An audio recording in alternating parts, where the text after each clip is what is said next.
lost alone, neither skin nor bone. Just a thought is all I've got, now my cover's blown. At the bottom of a lake of frozen feeling, when my friends pulled me back up, I started healing.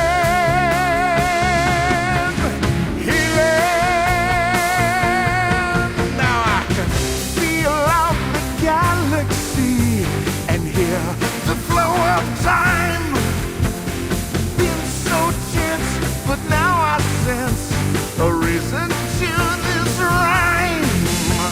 And I can smell the universe, and I can taste the sky.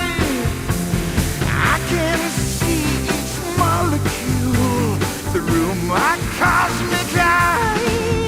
I can feel out the galaxy and hear the flow of time. Been so tense, but now I sense a reason to this rhyme.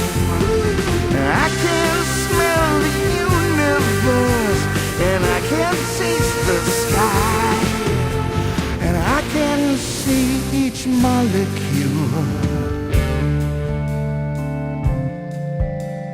Well, hello people of Defend the House, and welcome back to another annual long game chat where me and Jamison break down our top 10 games of the year. 2021. That came and went quickly. Yeah, it really did. I was mean, a bit I of a was, blur. I was still inside for a large chunk of it. I think a lot of people were. Yep. And, it was... Kind of feels like nothing's changed. At not... least Yeah, here. depends where you are. Depends on the country. Yeah. And it was a weird year because it was like the knock-on effects of the pandemic really kind of came crashing down. And, there was stuff. Yeah. But I feel like it was a good year for smaller things rather than the big AAA boys, who obviously suffered the most from the new conditions. Definitely, yeah. Yeah. I think after 2020 being just so unrelenting, I went into 2021 just being like, hey, if anything comes out this year, I'll be happy. And there were things. There were things. And I liked them. There were some good games this year. I would say there's maybe not anything quite as, like, all-time great, the way it seems like we sort of have one of every year. Maybe not. Right. I don't know. We'll see. I mean, it's always easier to judge after, like, another year has passed. You can look back and say, oh, yeah, that game actually was pretty amazing. But it didn't feel like there were quite as many heavy hitters this year for sure. And I think the biggest problem with 2021 was the same that 2020 had, which is that just the pacing sucked. Right. It was like there were like 3 games at the beginning of the year, and then like indies, and then 3 games at the end of the year, which were all terrible, and a bunch more indies. And I like the indie games, but they can only sustain for so long. Yes. And eating appetizers all day, every day is not the same. Mm-hmm. Yeah. Yeah, it was... well, we shouldn't speak too soon about 2022 because everything's coming out in February, and who knows... Well, I know that's the thing, yeah. There was already one big delay. I didn't really give a shit about Stalker 2, but it just was like, oh, here we go. Harry Potter's going to be 2023. Everything's going to be 2023. Yeah, it does sort of feel like that's starting, but also February does have like 9 games coming out, which is great, but also is exactly the problem that the last 2 years have had. So I don't know, but I won't complain. Once February comes. Yeah. But yeah, it's sort of hard to like feel enthused about much of anything anymore. Enthusiasm has died. But it'll get there as we talk about these things, I'm sure. Yeah. It always does. So I guess if people have never watched one of these, we have been doing this for 9 years now. Yeah, this is our 9th one, which is 9 years. oh boy. If any of you idiots in the comments right now being like, what, a 3-hour video, 4-hour, 5 or 6-hour video, what is this? Yeah. We've been doing it for almost a decade. Yeah, come on. Yeah. Get with it, people. Not our fault you're 9 years behind, mate. Catch up. You know what we should do? I'm just going to say it, and maybe we'll do it, maybe we won't, but Sure. next year, since we'll have done 10 next year, Oh, boy, we should make a top 10 of our number ones from the last 10 years. And rank the number ones. That's kind of fun. Based on the video, because there was at least one year where I know your number one changed after we had recorded it. I think that was when Tales of the Borderlands, yeah. God, I love that so game. that wouldn't be on there. You'd have to use whatever. Oh, what? Well, who's making these rules? I don't know. No one. We'll figure them out next year. But I think that would be fun. Is ranking the number ones of the last 10 could be an interesting list of games. That is a fun idea. I like that. We can revisit that next year. Mm-hmm. We have to get through 2022, right? Yes, got to survive that year as well. Yeah. Yeah, so if you haven't watched this video or this series before, me and Jamison have 10 games each. That is why these videos are 1 million hours long, because there is the potential for 20 games. Obviously, that doesn't really happen.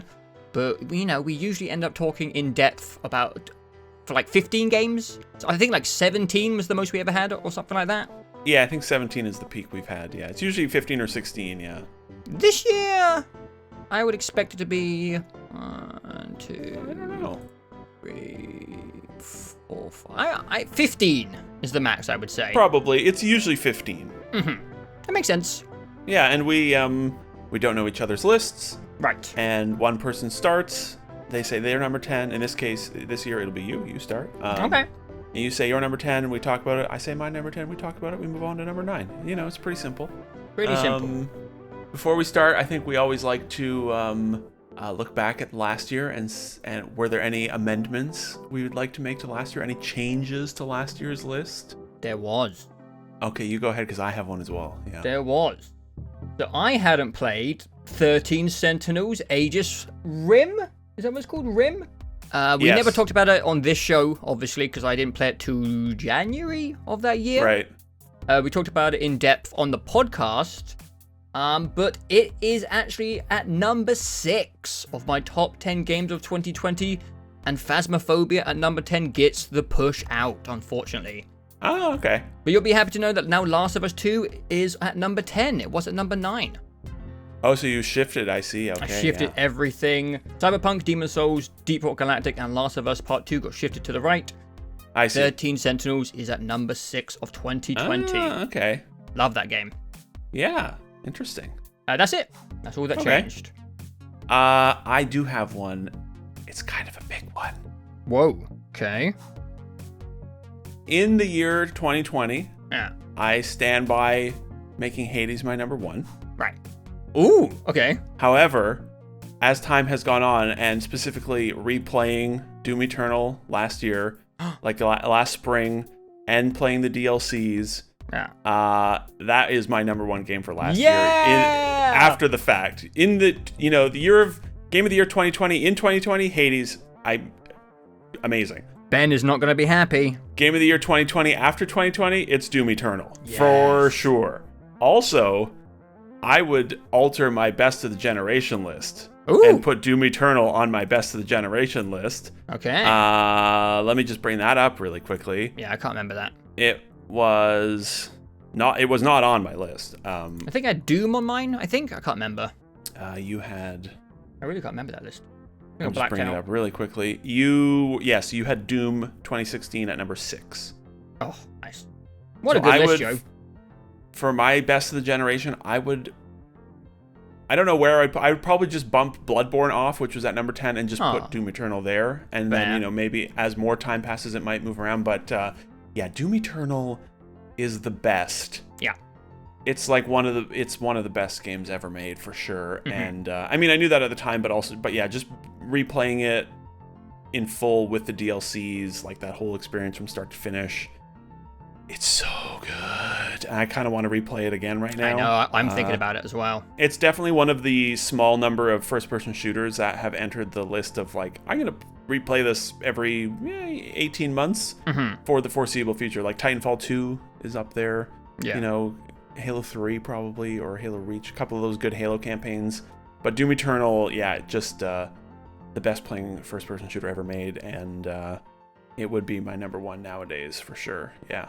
Good. Suck it, Hades. There were some... last year was a weird list, because like I just sort of slapped on a few PlayStation games at the end of it, so that we could talk about them as well, but also I didn't have anything else to put on that list, and I sort of feel that way a little bit about this year's list.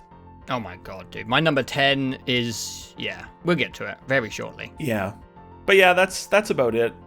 I don't really have anything else to say. Nah, me neither. Aside from... yeah, my top 10 is a little strange. Me too. And if I had to limit myself exclusively to games released in 2021, I could have done it, but I wouldn't have been thrilled about putting like at least, well, I would have been okay with one addition from this year, but there were, if I had to cut multiple things, let's say, that would maybe not fit a really strict rule set, there would be some choices on there that I wouldn't feel great about. Interesting. Yeah. This was definitely one of those years where it's like, I liked 5 or 6 games a lot, and then everything else is kind of like, Yeah. Like, I had 19 games on my list from, like, 2021, which, you know, are good enough to be on there. Yeah. But from, like, 7 down, they're all a bit, they were good. I would agree with that. From, like, 7 up, I'm like, these games are great. Yeah. I'm the same way, I would say. Alright. Yeah. Alright. Let's just get into it. Your number 10. Sure. My number 10 is a weird one. Because it's a weird spot, and I won't spoil what could have been there, because then that kind of gives away, you know, you can we'll do some things. honorable mentions at the end, Yes. and also, it doesn't, exactly. I think this year will probably be the longest honorable mention list ever, just because there was so much stuff this year which was, like, good, you know? A lot of good stuff. Right. And that is the number 10 slot. You might have not even heard of this game. I don't know if you popped into the stream over the last 3 days, but my number 10 is a game called Heavenly Bodies. Oh, okay. I have heard of Heavenly Bodies, but I don't really know what it is. Yeah. I've heard people talk positively about it. The name is weird. It kind of sounds like a brothel or a strip club. I don't know what they were thinking with Heavenly Bodies, because it's a physics puzzle game based in space. You are a little astronaut dude, and I would put it in the same genre as stuff like Getting Over It, I Am Fish, these like difficult physics challenge games. But something's happened this year where that genre, I feel like it started off as meme games, like Goat Simulator, and then it transitioned into just trying to piss off YouTubers and streamers. And it feels like this is the first year where people have taken that genre and actually tried to make games which are good. What a concept. Yeah, I Am Fish. I will stand by I Am Fish and say that I think it's a good effort at the genre. I made the mistake of playing that game on the harder difficulty and had a fucking miserable time with that game, because oh my god, it's so hard on the harder difficulty. But what's this game called? Oh, how do I forget? Heavenly Bodies is the best game in the genre so far. Cool. It is really creative, and it uses the environment of space and space stations in a really fun and creative way. It's pretty short. It took me like 4 to 5 hours. And I think what makes these games work is if it treads the line of frustration, like, delicately. This game, I was definitely, like, getting a little bit annoyed at my astronaut dude, but, like, I never got that angry at this game. And I played this game on the harder difficulty as well. There's a difficulty called Newtonian, where the physics are more demanding and annoying. And it's just charming and interesting and fun. And I feel like this genre doesn't usually aim for that. It usually wants to annoy the player for Twitch and YouTube clips. But this is just like a really cool space game. Every level comes with this instructional manual, which... Did you ever play... what's that VR bomb game? Like, is it keep talking and no one explodes? Yeah. Yeah. There's something weirdly satisfying about a, like, busy list of instructions that you slowly break down and understand. It's like building IKEA furniture, almost. And every level of Heavenly Bodies has, like, this horribly busy-looking manual of instructions. And then you have to, using the power of physics and your astronaut dude, navigate around the situation and do these kind of tricky maintenance tasks in space, all while the threat of, I don't know, messing up and slowly drifting into space to your doom is there all the time. And it's kind of brilliant. And I played it as a joke stream game, and I came away really, really enjoying it. I think the most surprising thing about the game is there isn't really much of a difficulty curve. I feel like the second level is as difficult as the 7th level in the game. Right. It's just a good little physics thing. And if you've ever played one of these games and you haven't hated it, like if you played I Am Fish, I Am Bread, Surgeon Simulator, and you had more fun than you were mad, then I would highly recommend Heavenly Bodies, because I think it's the best in that genre so far. And it's just a good little space game. Nice. It's good. And it just came out. I'm just seeing December 7th. I actually did check that it was this year, because I wasn't sure. Because I literally only just played it. But it just made it in. And it just came out. That's cool. Yeah, I mean, yeah, I did see you playing that just 2 or 3 days ago. Yeah. And it's really cool. I was listening to some wrap-up podcast where it came up as well, and they said it was quite good. It uses like space in an interesting way. I feel like when it comes to space stations, it's always like these super like nerdy. I think I talked about Stationeers years ago on the podcast, kind of like Satisfactory type games. Right. But this does it in like a really approachable, fun, goofy way. It's super cool. Neat. Yeah, I might have to check that out. Yeah, it won't be for everyone. I also feel like it'll be out on Game Pass. Yes. If you are not sure, that is a good thing to wait for. Yeah. Yeah. Also, random tangent here. I wonder. I feel like Game Pass and 2021. 2021 was the year that Game Pass. Oh yeah, it really became good. Yeah. I feel like that should have been included in the discussion 5 minutes ago, because I've Game Pass always seemed fine if you were someone that didn't play everything the way we do. I feel like for us it was just like Game Pass was like, yeah, seems amazing, but I've played all of these games already. But 2021 was definitely the year where they just started cranking stuff out onto Game Pass. And it's kind of gotten to the point where they get so many of these smaller to medium tier games that it's sort of just like, I don't want to buy any of them anymore, because I feel like it's just going to end up on Game Pass in 3 to 6 months, and I'm fine waiting. It's just an amazing service for that type of stuff. Yeah. Because, when it comes to the indie scene, sometimes you don't want to spend $20 on something experimental and weird, something that you're not sure about. Yeah, and the quality can be sort of hard to know as well, and Game Pass just makes it so easy to just be like, I'm just gonna install this and try it. Why not? Or for like weirder games, you don't know if it's gonna work for you, if it's gonna click with you. Yeah, exactly. And if we're ready to move on to my number 10. Yes, we are. Speaking of Game Pass, I brought it up for a reason. My number 10 is Sable. Nice. Which I did see you. I didn't watch it. I was explicitly told not to watch it, but I know you did play some of it. Yeah, I think I don't know how. 4 to 5 hours in it, I think. That's what it looked like. Yeah, I was looking at stats for myself and for you, and Sable is it's on Game Pass. B, I played it on the Xbox, which seems like the more stable place to play it, because I captured footage for it a few days ago on the PC, and the PC version is still rough. You getting that frame stuttering shit? Yeah, and the sound is just like cutting out almost all the time. Oh, interesting. And anyways, the Xbox version, I'll just talk about the jank first. The Xbox version is janky as well. Okay. The frame stuttering is definitely not as bad as on PC, and the audio stuff doesn't happen, but it's basically there's a stutter whenever the game saves, which is not too often, but it definitely comes up, and there's just a general layer of jank across Sable that holds it back for me. Like the camera is a bit jank, the climbing's a bit jank. It's all a bit rough. Yeah. And if it was super polished, it would probably be like 3 or 4 spots higher on my list, honestly. Because jank aside, the thing about the jank, it never got in the way of my enjoyment, the jank. It was always sort of there, like, as a thing that I would look at and be like, oh, that's too bad. But it never stopped me from enjoying it. And Sable is just a really nice, very relaxed exploration game.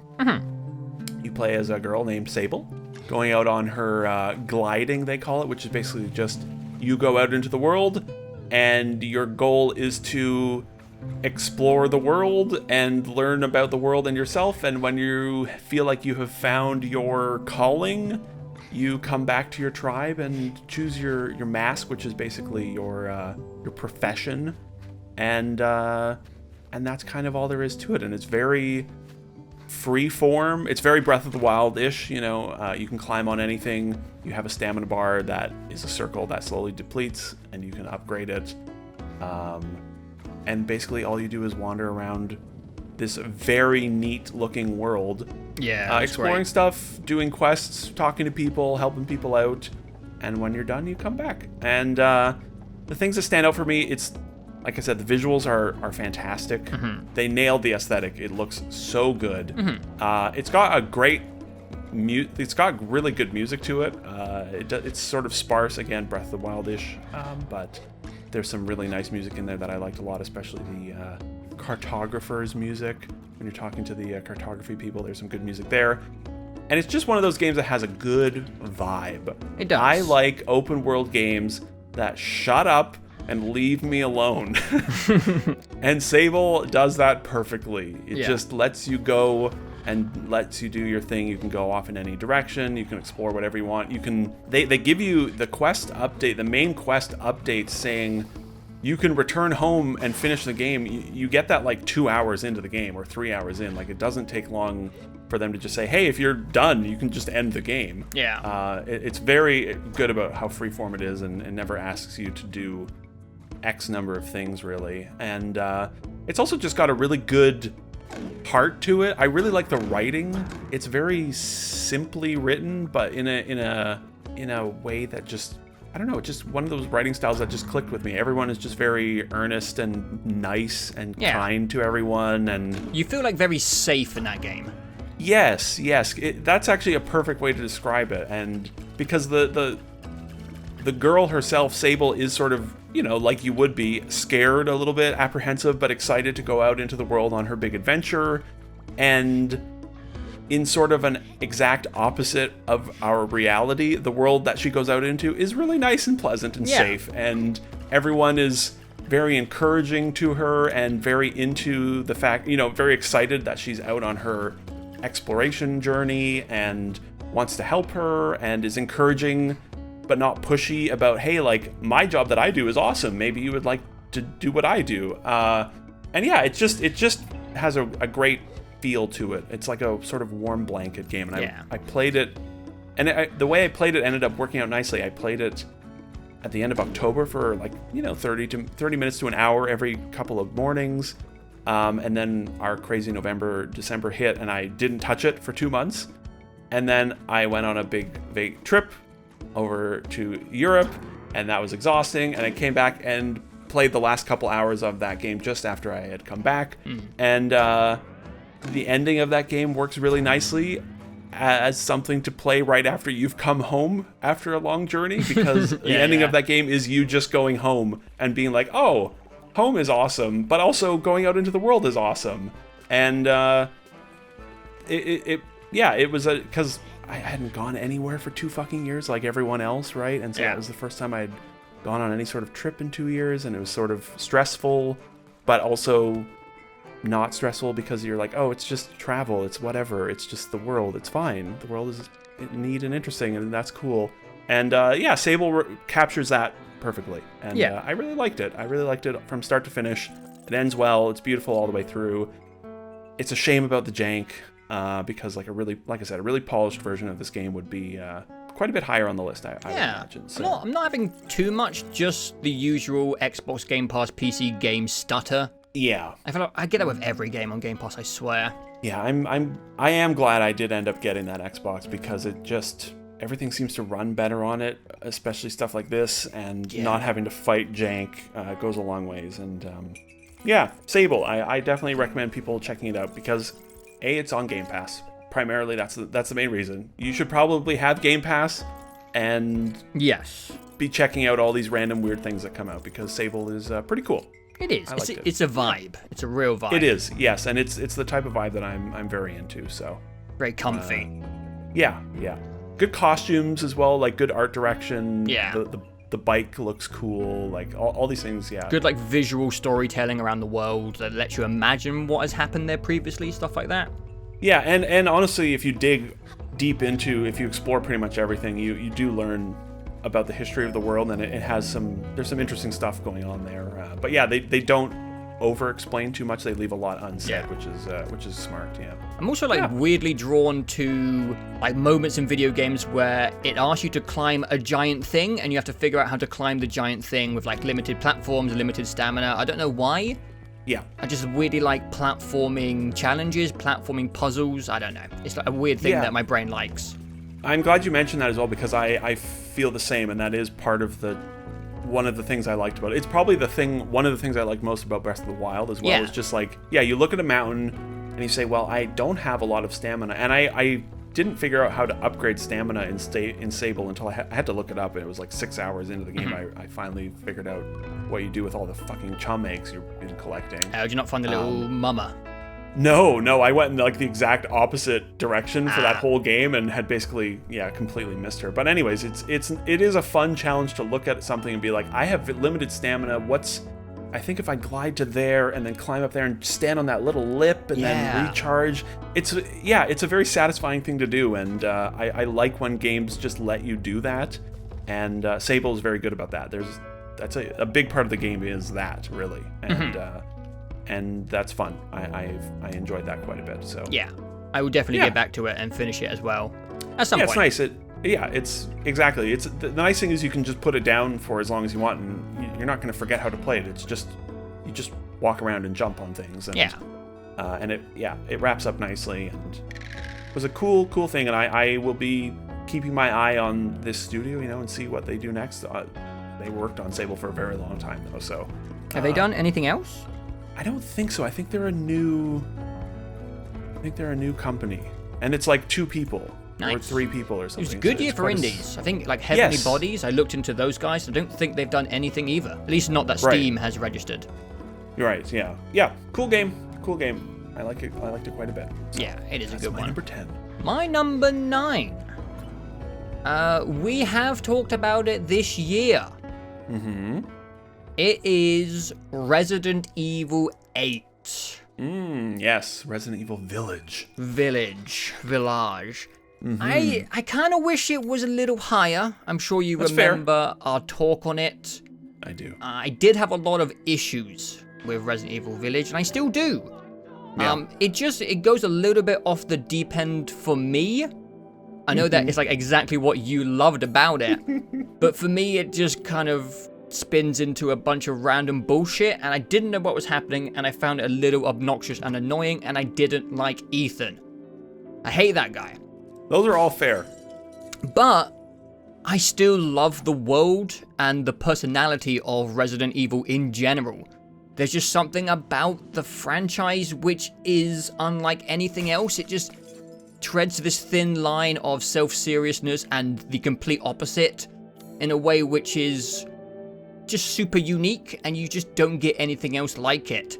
And I did really like the new hub, the village. I liked the new format. I thought that was well done. Some of the boss fights and enemy encounters are super memorable. Very iconic game. There will be stuff that people won't forget. People are obviously never gonna forget the giant booba lady for years to come. I don't think I want to go too deep into it. We did a pretty good chat on it. I do like it. I didn't like it as much as 7. It's so fucking weird and confusing and stupid, and it just lost me a little bit. Yeah, and you playing 7, replaying all of 7 just beforehand, and being sort of attached to a lot of the story stuff in 7 probably didn't help. Yeah. No, I probably should have ignored that. It was probably a detriment. Yeah. But I really love Resident Evil 7. I love the DLCs in Resident Evil 7. And 8, it's a thing. And I kind of admire how bombastic and bizarre it is. It's a a real compilation of bizarre circus freaks. And I kind of recommend it to everyone, even if you don't think you'd like it. Because there's some stuff in there which is it's just nuts. It's just a real circus. And it worked for me to a degree. But, you know, maybe if it was a better year, it wouldn't be here. But 2021 wasn't that strong. So when it comes to the AAA boys, it is at the bottom for me. Still like Resident Evil. I will play every single one that ever comes out because there's nothing else like it. I love survival horror. This game actually had a pretty decent actual horror section, which is pretty rare for Resident Evil nowadays. Yeah. There's some good chunks. It just doesn't come together for me in a way which would have led to it being higher on my list. But I will leave it there because we did a long podcast chat on it. I still like it. Yeah, good. Yeah. I was sort of expecting it to be... I wasn't sure. I definitely wasn't sure if it was... I figured it was either going to be like 8, 9, or 10 or not on your list. Yeah. So, yeah, that makes sense. Number 9, yeah. My number 9, I'm pulling a classic jammy here. Uh-oh. And not putting a game from this year on. What are In you fact, doing? I'm not putting a game on from 2020 either. It's a pre-pandemic release, if you count the Japanese release, and a game you already mentioned, 13 Sentinels. Oh, I'll allow it. Haha. I'll allow it. Like I said, it technically came out in Japan in November 2019, which is sort of scary to think about. But I only played it this year. I played it in April. I played it right after moving. And I played it for like an hour-ish every morning. Yes. Right after I moved into my new place. And it lasted like a month. Yeah, that's how I did it. Because that game's really long. And so I just... it had to be on the list because it occupied such a huge chunk of the year, and also because it's fucking awesome. It's so good. I love that game. The story in 13 Sentinels is so buck wild, crazy. God, yeah. I think there was someone commenting on last year's video saying we needed to play it, and they were right. They were right, for sure. It's the main thing I wrote down. It's 2 points. It's amazing to me that. The story makes sense, despite how complicated it is, and despite the fact that you can uncover it like modularly, right? Because you can uncover it in a completely. My order is completely different from the order you uncovered it in, but it works all the way through. It's like Outer Wilds stuff, you know, where you're just like, how do you make a complicated story? It's a complicated story, but then how do you make it something that can be discovered in any order and still make sense? Yeah. I don't know how they did that. Also, I don't think I've ever experienced a story that, like, every 90 minutes, there's a twist, and the twist completely recontextualizes the entire thing. Yeah. And they do that 15, 20 times. Yeah. Yeah. And you're just like, how... Like, this crazy twist happens, and you're like, oh, I get it. I understand what's happening. And then 90 minutes later, they're like, no, the thing we just revealed an hour and a half ago, it was bullshit. Here's what's actually going on. And you're like, what? That's crazy. And then they do that again and again and again and again and again. Yeah. Nonsense. It is insane. But it is very clever. It's very well put together. The story is insane and unique and memorable. Oh, yeah. Some great concepts in it, some good characters. The localization, the everything about it was top notch. The only negative I have is just it's essentially a visual novel. Like there is almost no gameplay. The mech stuff is so mindless. Not necessarily a bad thing. It serves nicely as a sort of break from the never-ending talking. I liked it. It was harmless. Yeah. Yeah, exactly. It didn't really do anything for me, but that's okay. It served its purpose, and good on them. And it's cool that it's coming out on Switch this year, so more people can play it. Oh my god, yeah! If you're like a fan of crazy deep sci-fi, if you liked maybe Dark on Netflix, something that's kind of hard to get a grip on without fucking Reddit graphs and timelines and pieces of red thread going from one place to another. If you like that type of stuff, you should absolutely play this because it might be the best of that in video games. Oh yeah, it's crazy. Yeah. It's completely nuts. Yeah. So yeah, not much to say about it. We did talk about it on 2 different podcasts, I think, because it took me so long to beat it. And yeah, we'll probably talk about it again when Ben plays it this year. If he in plays 2025. In 2025, yeah, when he finally finishes it. Yeah, good game. Not from this year, but I don't care. No, I don't care either. It's nice that it has a spotlight, because again, we talked about it like 3 times on the podcast, but to put it in one of these videos, it feels good. It feels good. Yeah, it was too memorable and too long to not be, to not make the list. I would have been really stupid. So I'm glad we have our no rules rule. Yeah. It's your list. Like, I have rules. I don't put games that are outside of the year. Like, all my games are from 2021. But, it's your list. You do it however you want. Who gives a shit? Exactly. Yeah. So, yeah, there we go. Number 9. Okay. Yeah. Uh-oh. Uh-oh is the word. Yeah. Uh-oh. Oh, I think I might know what it is. You do know what it is. Oh, God. We've got to be careful around this one because we have a podcast planned, and the podcast is specifically going to be the Halo Infinite and Battlefield 2042 memorial service. We talk about those games number 8 in detail. for you is obviously Battlefield, right? Sure. my number 8 is Halo Infinite. I'm gonna try and bite my tongue here in certain places because I have a lot to say about this game, but I want to do that with you and Ben as well in our podcast because we all played it and we all have things to say. But I have had a lot of fun with aspects of Halo Infinite.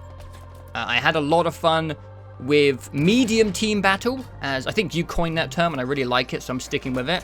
Thank you, yeah. Until that playlist kind of exploded on itself. Yep. I've also had a lot of fun playing with the community. I've enjoyed our Mythbusters, and I've had a pretty decent time with the campaign, even though some areas of it are pretty lackluster and missing. They've explained that they had crunch problems with the campaign, but I had a lot of problems with a lot of this game. I really like the sandbox elements of the gameplay. I had some trouble on PC to begin with, but I've really got a grip on it now, and I feel like I do like the gunplay in Halo Infinite. For the first 10 hours, it's really hard to tune it to PC. I found it's also really hard to tune it on a controller as well. It took me a few weeks to get the sensitivity stuff right. Yeah, I had to go into whatever the bot thing is where you fight against bots. Yeah. And spend 3 to 4 hours switching between sniper and battle rifle and just fine tuning everything because it just feels a bit weird on PC. I don't have any experience on controller, but I have got to a point where I do like the combat. I like how it feels. I like the weapons. There's some balancing issues in my opinion, but I think the design of the new ones are pretty fun and interesting. The gadgets are great. The repulsor's great. The grapple is fantastic. There's just a lot of stuff around the game which obviously is not ideal. And for me, it really isn't the progression and store bullshit stuff that people seem to be putting on top of the pedestal. It's just the lack of content and the lack of creativity with wanting to take the franchise in a progressive direction that isn't just the same game over again. That's the biggest problem for me.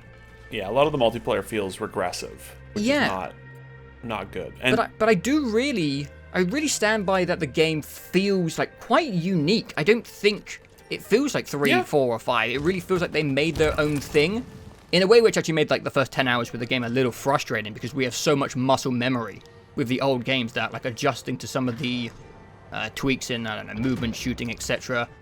felt like the game was off. But now that I've adjusted to it, I really stand by the gameplay sandbox that they've made.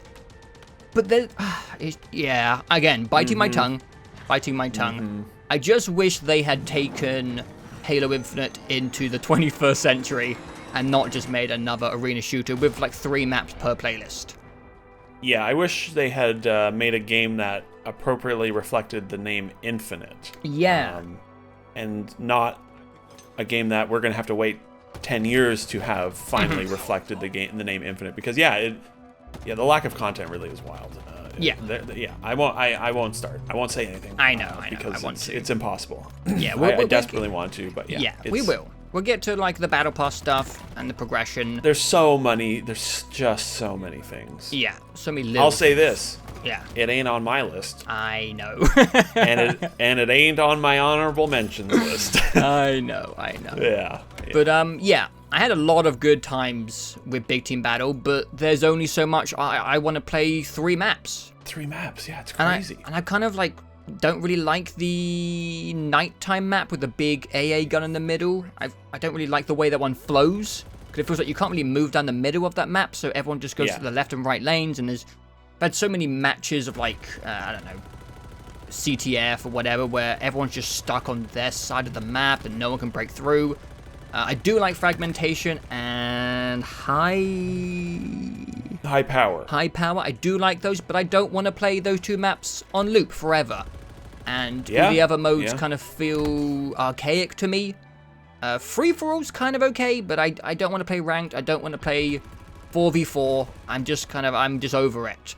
So it's a frustrating game because I like playing it, but it feels like a modern take on Halo, trapped in the body of an old man. Kind of. Yeah. I agree. That's a good way to put it. Yeah, and it's very, there's like a lot of clashing ideas and directions. It's just like a confused package. But I have had a lot of fun, and I'm going to stop there because, man, we could go into it. It's hard to know when. It sort of feels like there's not going to be any actual new content until May, which is shocking. And they're not even saying, except for a co-op and campaign, which it'd be fun. They're not saying what's coming with May. There's no roadmap. No. There's no every season. Because at least Battlefield. No, okay. That's my number 8. No. That's my number 8. Good call. Yeah. That's my number 8. We'll get into it. At first, I thought you were going to say, when you were being so apprehensive and hemming and hawing and saying, "Oh, it's this game," I was going to say, "Oh, it's Mario Golf." Oh, right. But it's Mario Party. Oh no, I know. My number 8 is a much simpler game. Okay. One that won't trigger 9 hours of conversation. It is Griftlands. Oh, right. Was that this year? Yeah. Damn, I love that game. That game, it was in early access for quite a while, but it released out of early access, in June or so. Mm-hmm. I had been keeping my eye on it for a long time because I had heard people saying it was great. As always, I wanted to wait until it was 1.0 because I'm just not interested in playing early access games. Yeah. And they were right. Griftlands is a great game. It is. I'm not the biggest fan of card games. I would say I've only really clicked with 1 or 2. Yeah. Maybe 1.5. Or a third of 1 as well from this year. Anyways, yeah.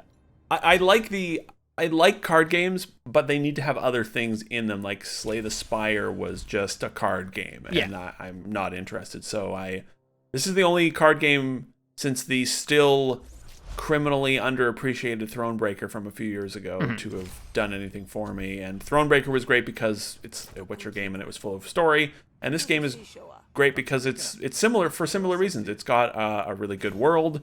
It's got great visuals. The music's excellent. The writing is all really good.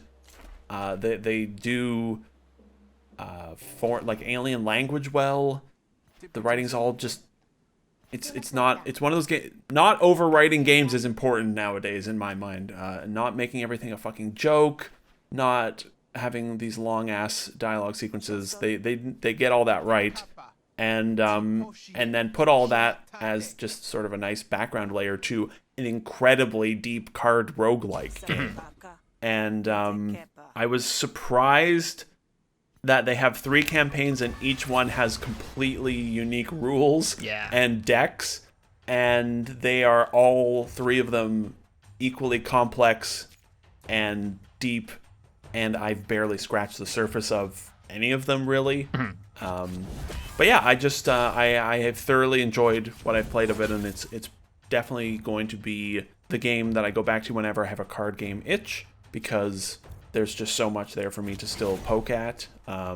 Probably the neatest thing the game does is I would say probably like 60% of the combat, as if you want to call it that, is actually dialogue combat, which is a very unique thing. It's a very talking heavy game, and you engage with it's like a argument combat where you're like trying to break the other person's argument to convince them to do something related to the plot, and you have all these different cards related to breaking down their resolve and poking holes in their argument, and it it functionally is not that much different from actual card, like the actual combat part of the card combat, but it's just a very clever spin on it, and makes it so that you're not just going around murdering everyone. Which is also, they also put some things in there to make it so that you probably shouldn't do that, because you get notorious and feared by everyone if you murder everyone. And like the context of an open world RPG mixed into a card game in almost like every aspect. Exactly, yeah. And this game actually started off as an open world RPG. They were going to, I think they started working on it again like 5 or 6 years ago. This is Clay, and Clay is also a very good studio. They're a very reliable company. They've made many great games. Don't Starve I've never gotten into, but Mark the Ninja was fantastic. Invisible Ink is a fantastic roguelike as well, and I still need to figure out Oxygen Not Included one of these days. But they started off making an open world RPG and then said, oh my god, this is way too much work, let's dial this back. But they obviously kept a lot of the concepts and all their world building present, but just jiggered it all to fit into a card combat game, and it works super, super well. It does. And I don't have a ton to say about it, just because it's a really good card combat game, and with a really good world and a really good atmosphere to it. And, its format is like the standout piece. It's like super creative. Yeah, totally. Very clever use of the genre. And I was definitely... roguelike stuff is definitely still just like, I don't know if I'm ever going to like these games, so I go into it so apprehensively, and it worked totally for me. So, and also it's one of those games where the roguelite format is kind of optional. Like for me, I beat the first 2 campaigns. I think the first one took me like 3 attempts. The second one, I think I beat my first time. And now the third campaign, I'm on my second attempt, and it looks like I'm going to lose it on my second attempt. And then you can kind of just move on if you want, or you can just keep going, and the game continues to expand the more you play it. It's like optional, which I think is kind of clever. Yeah, the deck is constantly being added to in the background of the cards you can potentially get, and that's neat. And the roguelike stuff is not necessary. It's additive, but it's not like the whole game, and I was glad for that. I like games which are designed around being beaten in 15 hours or 1500 hours, depending on like what you want to do. I like those games. Yeah, exactly. And it was also one of those games that I played a lot of during our insane heat wave here. So I was cooped up in my office with my air conditioner blasting for 6 hours a day for a few days, just being like, I'm just playing Griftlands. And good game. Just capturing footage for it the other day reminded me of just, I like pretty much everything about that game. The one complaint I would have is maybe I was sort of hoping that they would weave all 3 stories together. That would have been cool, but I get what they're doing. They're just sort of telling 3 unique stories in their neat world, and the third one has some cool, weird stuff near the end.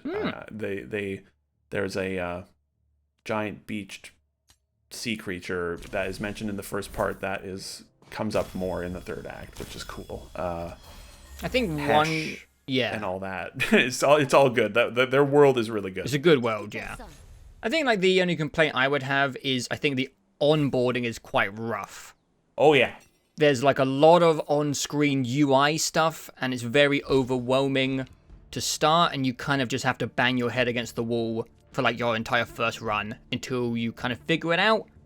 I don't know if there was a solution to make it more approachable, but if you like that type of game, that genre, it's worth getting through that learning period, because it's a good one. It's a real good one. Yeah, I forgot about the onboarding stuff, but I struggled my first run. I had no idea what was going on. Yeah, definitely. And I don't know what the right solution is for it. I mean, that's definitely something a lot of games still struggle with, for sure. But once you break through and figure it out, it's really cool. And also it's kind of overwhelming each time you start the next campaign because you have to learn all these rule sets, these different rule sets, and all these different cards 2 more times. Yeah, but there's like a baseline of logic which stays with it, which makes it not too hard to adapt to, if that makes sense. Yeah, it was definitely it was definitely complicated for the first 5 hours or so. But yeah, once it all clicks, it's a great little card game. So oh yeah, for sure. Highly recommend it. My number 7. This is the one I struggled to make notes for the most because I think it's the one I played the longest time ago on this list. I think this was very early 2021.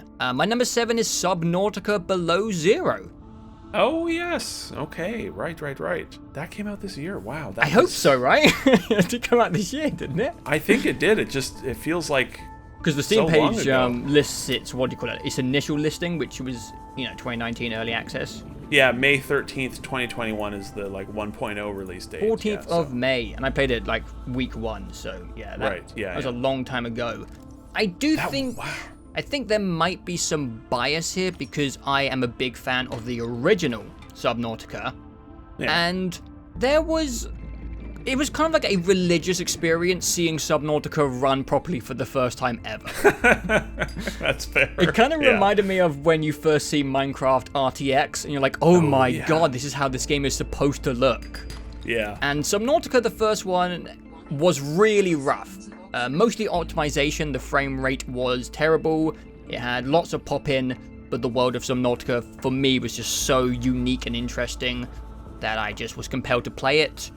And also I played Subnautica in early access back when, I don't know, we didn't know better and I was doing shitty Let's Play videos. But I waited for 1.0, or Below Zero, and just swimming around in Subnautica, there's just, I don't know, there's nothing like the world of Subnautica to me.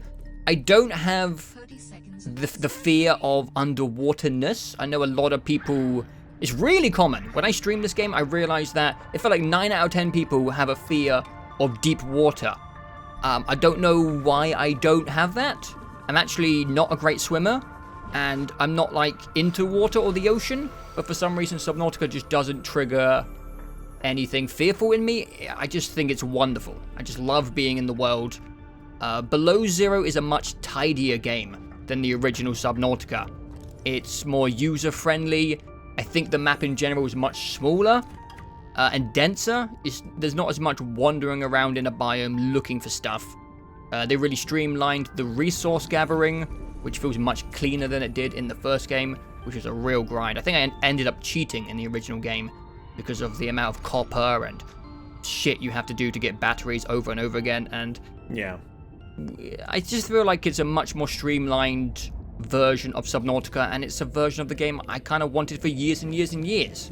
I think that's why I say there's some bias there, because I'm not sure if I played this fresh that it would be here, because all in all it is quite a traditional survival game, and that genre is feeling a little old nowadays. But yeah, again, I played it in May, so I can't really remember much about it. I remember loving that long ago. I got a shit memory, dude. I remember I loved the base building in this game. It was very similar to the first one, but I really liked the base building. One of the highlights of the entire year was there is a jukebox which you can find music for, and it's like, I didn't want to spoil it, but I'm not sure how far you are going to go into the game. But the music in Subnautica Below Zero is it's custom music made for Subnautica, but it's not in-world music. It's fourth wall breaking music where people are just rapping about the game Subnautica. And you can put speakers all around your base, so when you go around the base, there's this horrible Eminem ripoff of someone rapping about Subnautica. And I don't know, there's something about the personality and aspect of that world that I just love being in. I think it looks amazing. I can't believe it runs amazing. And I had a really, really good time in Subnautica Below Zero. I can't remember the bullet points. We did talk about it on the podcast whenever I played it. Mm-hmm. But yeah, I just had an absolute blast with this game. Cool. It's a good one. If you like Subnautica and you haven't played Below Zero, is it on Game Pass? I'm not actually sure if it is on Game Pass. Yeah, because I that's where I played it, or I tried to play it, yeah. It's not that scary. Everyone thinks it's scary. No, I agree, yeah. It's not that scary. I just couldn't get into it. I just don't think, it just don't think survival things are for me when Yeah. it's just like pure. It's sort of like card combat where it's like, I think I like survival mechanics in other presentations other than Right. just it's a survival game. That's all there is to it. Yeah. But I was also playing it at not the right time, Fair. which was during our busy end of year stuff, and I was trying to play this game where it's just like, you have 30 seconds of oxygen remaining, get to the surface, oxygen low, oh god, and it was just, Yeah. I was just like I was just fucking annoyed the entire time. So I do still hope to have it. I might go back to it, and I would love to have it click because it does seem like something I should like. Mm-hmm. Yeah, I like buildings, I like exploring, so. Yeah. I'm a weird masochist. I like when environments are trying to kill me and you have to overcome that. And Subnautica's one of the best. And the world and creatures, the vehicles as well are really cool. It's a good one. It's a really good one, and I had a blast with it. Good sound design, too. Oh, yeah. Great. That's my number 7. Number 7. My number 7. I might get a little shit for this. Oh, yeah, alright. It might be a little low on my list compared to... Oh. I don't know. We'll see. Okay. It did come out this year. It's just not a full game release. It is the Echoes of the Eye DLC for Outer Wilds. Number 7? Yeah. Yikes. Okay. I know.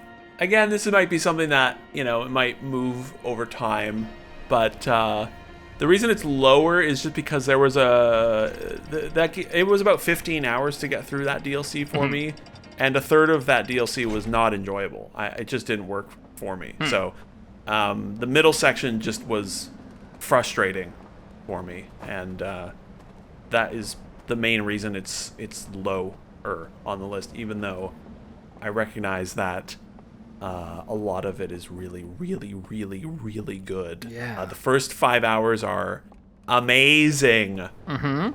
And the last few hours are also pretty great. Mm-hmm. Not quite as amazing, but still very good. But the middle section was a bit of a drag for me, and we had good long conversations about this already, so we don't need to go back into it. And I very much enjoyed the conversations that this DLC brought up with all of us. There were some good stuff there. It's one of those things that I bet when I replay it, when I replay the whole game in a few years and I'm able to take breaks from the Stranger and go back and explore some other area and then come back to the Stranger, I'm sure it'll all work a lot better for me. But frustration is not something I felt when I played through Outer Wilds the first time. And frustration was definitely one of the main things that I remember when I look back on Outer Wilds, Echoes of the Eye. But it's also amazing, and that the reveal of the Stranger is better than any of the BioShock games. Oh yeah. The Stranger itself it was such a surprise. Like they didn't advertise this DLC at all. And we had no idea what it was, and just the long build-up and reveal of what it is, and then the way the water stuff in it is... all of that stuff is so good. I really like the sort of sinister vibe a lot of it has as well, especially early. There's a lot of... what do they call them? Like little slideshow presentations that have a very creepy, like, oh, I don't... some bad shit went down here. Yeah. And that feels very different from the rest of the main game, which is it's definitely got a sort of a bummer vibe to it. Yeah. But it's also got a very hopeful sort of it's okay. This is definitely a lot more of a bummer. Oh yeah. And that vibe comes through really well. And the last couple hours were quite good. I really liked there were a lot of good moments in this that I won't get into because, there's no need to spoil these things. But there were probably like 8 or 10 moments that got me almost verbalizing things, being like, "Ha, yes, this is great," that sort of reaction. Yeah. I don't think we need to say too much about it because we talked a lot about it, and also it's not something that is easy to talk about without spoiling. No, it's not. And also, it'll probably come up again. It can't come up again. It's not a game. It's an expansion. Oh, well, there you go. The highs of the DLC are better than most. Many of the highs. It might have the highest highs of the year. But everything above this on my list, I had a more consistently good time with. So, I think part of the reason it's only at number 7 is just because it felt kind of bad to have a bad time with parts of Outer Wilds. Yeah. And it's not. You should feel bad. I know. And it's not so much a fault of the game as much as just the way my brain works versus the structure of it. And I do think, as we discussed, there are a few areas I think they could improve. And I mean, they already have put out patches where they've said, like, we've improved the puzzle logic readability of this and that. But yeah, I wish I had a perfect time with it. I'm fine, though, that I didn't. It's still amazing. Outer Wilds is still amazing. The DLC is amazing. And I look forward to revisiting it in the future and having it just exist as part of the whole of Outer Wilds, which is kind of crazy to think about because it's not a small DLC. It's like almost as long as the base game, which is crazy. Very jealous of people who get to play them in tandem. Fresh. God, yeah. Those bastards. Yeah. God, they're so lucky. Yeah. All right. Now that I've angered Joe. Yeah. Fucking hell. All right. My number 6 is Ratchet and Clank Rift Apart. Ratchet and Clank is one of my favorite series of all time. And kind of the best thing about Rift Apart is just seeing the franchise be alive and also just like thriving. And people are getting into Ratchet and Clank. It's becoming a bigger IP and it's getting new fans. And it's just a real gift as an old school, old man fan of this franchise. And that doesn't really happen very often. Most things that you like will just shrivel and die and be ruined. Yep. My number 5. No, Ratchet & Clank it's a great game. It's absolutely gorgeous. It's like one of the greatest looking games I've ever seen. It's vibrant and God, it's just an amazing, amazing thing to look at. And, it's just another really great Ratchet & Clank game. I like the new characters. I think Rivet and Kit are great additions to the roster. I thought the Rift technology that the PS5 was using its SSDs to perform was a really neat novelty. I think we said in our review that we wished it had maybe been utilized a little bit more. It was kind of more heavily used for cinematic, kind of Uncharted-like experiences. There was a few pretty creative utilizations of the Rift mechanic. But if they do a direct sequel to this, which I imagine they would have to, I don't think they could leave the rifting behind or leave Rivet and Kit behind. I will definitely be looking forward to seeing on how they expand that mechanic. This definitely has the best gunplay as well when it comes to just gun feel, gameplay feel. But apart from that, it's just another Ratchet and Clank game, and I'm a fanboy of the franchise. I think I was a little bit disappointed in the Clank puzzles, because they've definitely been better in the past. And I also had a little bit of difficulty when it comes to like the level design and navigation. I had some like weird situations where I was going where I shouldn't be going. And quite often, I think it's because I kept looking for golden bolts when I shouldn't have been looking for golden bolts. I'm not sure. But it just wasn't the perfect experience in comparison to some of the previous games in the franchise that I played. So overall, it wouldn't rank that high if I was to do like a tier list of Ratchet and Clank games. But it's a Ratchet and Clank game. I'm there for every single one. And there's just a unique comfiness, a niceness, and a tone to it which I love. It's just so nice and colorful and bright. And I'll be there for every single one until I die or the franchise dies. It's a good one. It's a really, really good one. And if you have a PS5, you should probably get it, because what else are you fucking playing? It's the only PS5 exclusive. Basically, yeah. It's pretty much the only AAA new game exclusive, right? Like, Demon Souls is just a remake of Demon Souls. Yeah. What else is there? I don't even know. I don't think there's anything. Huh. In the AAA space, not yet. Oh, wait. Yeah, there is another game that came out this year that was a PS5 exclusive. There is another good. game that came out this year. Yeah. Oops. Anyways, yes, Ratchet and Clank Rift Apart. I don't have a lot to say game. about it because it's just another one in the series, but... And we talked about it as well. Yeah. Had a good long chat about it, yeah. I just love it, man. I love those games. They're a comfy, warm blanket. That's my number 6. Speaking of comfy, warm blankets, this is, oh my god, I'm gonna get shit for this from you. Oh, God, no, I know it's coming. This is a controversial placement akin to, let's say, Cyberpunk last year being above Half-Life Alyx. Oh, My number 6. Done. I never thought in a million years I would say this. no. Okay. It's Marvel's Guardians of the Galaxy. Interesting. I- Okay. Never, ever, ever, ever would have ever thought that this game would be on a top 10 list from me. Number 6. Yeesh, Because when they revealed it at E3, it looked really bad. Yeah. And it came out, and I didn't even realize it had come out. And then, like, over the course of a month after it had come out, people kept saying, "Oh, it's actually really good." And I was like, I don't believe you. You're a liar. You're a dumb Marvel fanboy. You like anything that they put out. Idiot. And they were right. I really liked it. I think probably the biggest reason it's so high up on the list is because it served a purpose.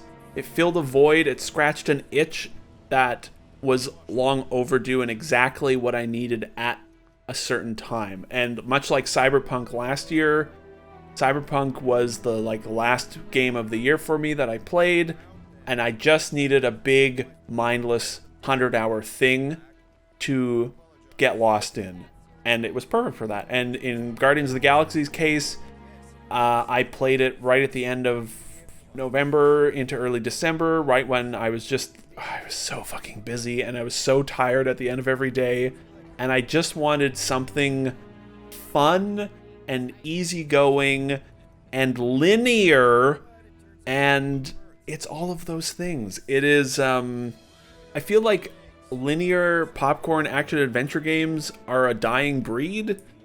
Yeah, And for sure. it is sad because those games are good. And we have always said that. You and I have always been ones that like those types of games. You know, for a long time it was for me it was like the dumb Call of Duty campaigns. You know, those were a reliable fall thing to play. They were really stupid and you just played them and you're like, I'm on the roller coaster, wow. And they've just sort of gone away for a long time. Everything is just a fucking open world nightmare. And yeah. I'm so tired of all of them. And so I picked up Guardians of the Galaxy. I got it for like $40 or whatever, $50, because man, they sure didn't sell this game much, and it's just going to be on sale for the rest of its life. And I went into it expecting to not like it. And because I am so fucking done with Marvel stuff. Oh my god, I don't care. I do not care. And I was wrong. I really enjoyed Guardians pretty much from start to finish. Nice. It didn't take long for me to start enjoying it, and then by like the 90-minute mark, like the next day I played like 4 hours straight and didn't even notice. And I think one of the trends with a lot of the games for me this year that are on this list are games that have a nice, good vibe, good heart, good writing, good characters. Good heart, though, I think is the main thing. And Guardians has a good heart. It's sort of surprising. It's kind of weird. I think they do. We haven't talked about this game at all, unfortunately. So, and I know you've been playing it, but yeah, I finished it fully just, last year in mid-December, right before Halo came out, I think. The campaign, that is.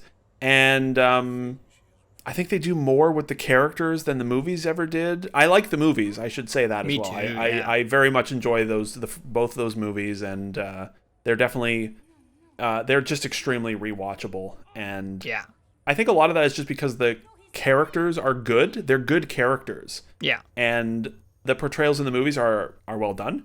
but I think the portrayals, for the most part, in the game are better. Maybe not so much in the performances, which are very similar. It's more so that just the writing, they are able to do a lot more with their writing because, I mean, obviously it's an 18-hour game and not a 90-minute movie, so that helps. But yeah, they seem much more interested in sort of getting into the dirt with a lot of these characters' backstories, Drax and Rocket in particular. Yeah. And they tie the main plot into the interpersonal stuff really well. Like, there's not this big disconnect where it's just like, oh, we're doing, emotional, like, Drax drama, and then there's, like, a big squid monster that they're fighting. The main galactic threat is what causes the interpersonal stuff to come out. Yeah, that's kind of where I've got to in the game, I think. Yeah, you've just sort of been introduced to, like, the Promise stuff, right? And yeah. Drax and all that. Yeah. I've got to the Drax part. Right. And, yeah, I was just completely surprised from start to finish at how likable pretty much everything in that game is. The biggest negative is the combat, and it's like, it's not good, but I wouldn't call the combat bad. It just sort of existed. That's fair. I think that's completely fair. Yeah, I would. I just think the combat is kind of like, it felt like it just was there. It just existed, and my eyes would sort of glaze over. It's a shame it's not better. That's for sure. It is. It never was a problem for me. It never got in my way, which I was surprised about because on paper it should be something that is a huge negative for me, but I don't remember anything about the combat in that game. So, yeah. But yeah, it looks amazing from start to finish. Like, the production values are fucking tremendous. Like the best use of RTX since Control, I would say. Oh yeah, it looks so sharp. They do, reflections and space go well together. There's a lot of metal and reflections and lights and colors. Yeah. And I think they go to more interesting places than the movies ever did, and also just portray the spaces in a more exciting way. Like, nowhere is so much cooler in the game than it is in the movie. Yeah. And like you said, they just have more time to go to more places. Yeah, and they go to some pretty fun, weird places, and there's some good, fun characters in there. I really like Cosmo a lot. Yeah. I quite like Lady Hellbender. She's pretty good. Drax, Rocket, Groot, they're still great characters. They're just good in any form. I think there's some good stuff that they do with Peter Quill that I was surprised about with his writing and character stuff that definitely is not what they would do in the movies. I think the guy's voice actor is a little distracting, but there are definitely times where he works for me, but then there are other times where there's a line reader and you're like, is he just doing a Surfer Bro impression again? Like, there's a little distracting at times, but I was just totally pleasantly surprised by it from start to finish, and it was exactly the mindless, fun romp that I needed at the end of the year. It was the right game at the right time for me, for sure. Yeah, it's fair. And I would love for them to do a sequel because there's a lot they could improve upon, for sure, obviously. And also because the writing and character stuff was really good, and I would like to see another fun adventure with them. I don't know if we're ever going to get another because it really didn't seem like it sold well, but maybe it will in like retrospect when people talk about it. Things take a while to get there sometimes. Yeah, I think over time the story of that game is definitely slowly being changing to people being like, oh, this game is way better than anyone probably thought it was going to be. So yeah, I wish there were more game. Actually, what I was going to say is it's kind of the best Mass Effect game since Mass Effect 3. It's a much more linear game than Mass Effect. No, well, also that's not... No, but not only because Mass Effect is a fucking disaster now, but also no one does anything in space and it sucks. Mm-hmm. Where are the fun space games, god damn it? And this is a much more linear on-rails game than Mass Effect ever was, but you go to a lot of cool locations. You have a crew with you. You talk to them on your ship regularly between missions. There's a lot of cutscenes and dialogue, and the combat's kind of like And there was just a lot of Mass Effect vibes throughout that game as well. Yeah, I can see it. Why are there not more games set in space? Why are there not more fun space opera games? Because you have to be creative to make those. Oh, it's so annoying. Yeah. Anyways, yeah, that's it. Number 6 is Marvel's Guardians of the Galaxy. Yeah. Yeah, no fucking way would I have ever thought I'd put that on my list. Let alone... It will come back again for podcast time because I think I'm like 10 hours in. And I don't know if I'm halfway through or maybe a bit past halfway. Yeah, probably a bit, yeah. But I'm liking it. I like it. The characters, like you said, are good. I like that in the video game adaptations of these superhero things so far, they don't do origin stories. They just set them like kind of deep in their careers as superheroes or whatever you want to call the Guardians. So there's like obvious rapport and established friendship between these guys, but there's still rifts that go on even though they've been working together for years. And it just, I don't know, it's just more interesting than a gang of misfits who have just met and are just, the Marvel thing is just the same shit every time. They get together. Oh no, they've fallen out. Oh, they rally for the finale. And this feels like a more realistic friendship between a group of people, I think. Yeah. And it results in more significant moments that can't really happen between people that have just met like 2 days ago. Right, yeah. I like the characters. I'm also enjoying just like building out the universe of Guardians of the Galaxy, because I'm a fan of the movies. Yeah. So like all the Nova Corp stuff has been really interesting to me, and Lady Hellbender's been cool. And the world just allows for a lot of bonkers locations. I'm really enjoying the different spaces in the game and exploring, different worlds, and each little world has its own little backstory, tidbits of lore, hearing about the Galactic War and all that stuff. It's cool. It's neat. I'm really enjoying that element of it. I'm just like not really enjoying the gameplay very much. Just like walking around, Quill's jumping feels weird and floaty, and the combat is nah. Yeah. Nah. I think that's totally, I completely understand that. Yeah. Not my thing, the combat. Yeah, that's very fair. It kind of, it's reminding me of how I felt about Star Wars Ginger Man. Jedi Fallen Order, yeah. Jedi Fallen Order. I was like, I can't wait for the second Jedi Fallen Order when they fix this game to not feel a little bit crappy. Right, and yeah. I'm looking forward to Marvel Guardians of the Galaxy whatever 2, hopefully. Yeah. I hope so. I really hope so, too. because it would be a cool franchise. Oh, I agree, yeah. And yeah, there's a ton of room for improvement. And expansion, and a sequel could be really amazing, because a lot of the important core things are really good. But I definitely was thinking of Jedi Fallen Order a few times when playing it, though I like this way more than Jedi Fallen Order, that's for sure, because nothing about Jedi Fallen Order was very interesting to me, but people loved that game in such a way that, like, it's sort of similar to Guardians of the Galaxy, where it feels like a sort of mainstream cult classic, which is sort of not, it's like a paradox, but that's sort of how it feels, where it's just like, people love this game, but also I feel like no one talked about it. But in Jedi Fallen, I mean, that game sold so many copies, but it's a very good first effort that I would love to see improvement on. It has very good pacing as well. It's very comfy to play. Yes, yeah, that's such a big part of it for me, and something that I think will just sort of come up again and again for the rest of the games for me is just, comfort food is needed, especially at times like this, and it was definitely one of those. And I just can't get over how much of a surprise it was. Like, I was lamenting. These are the people that made Deus Ex.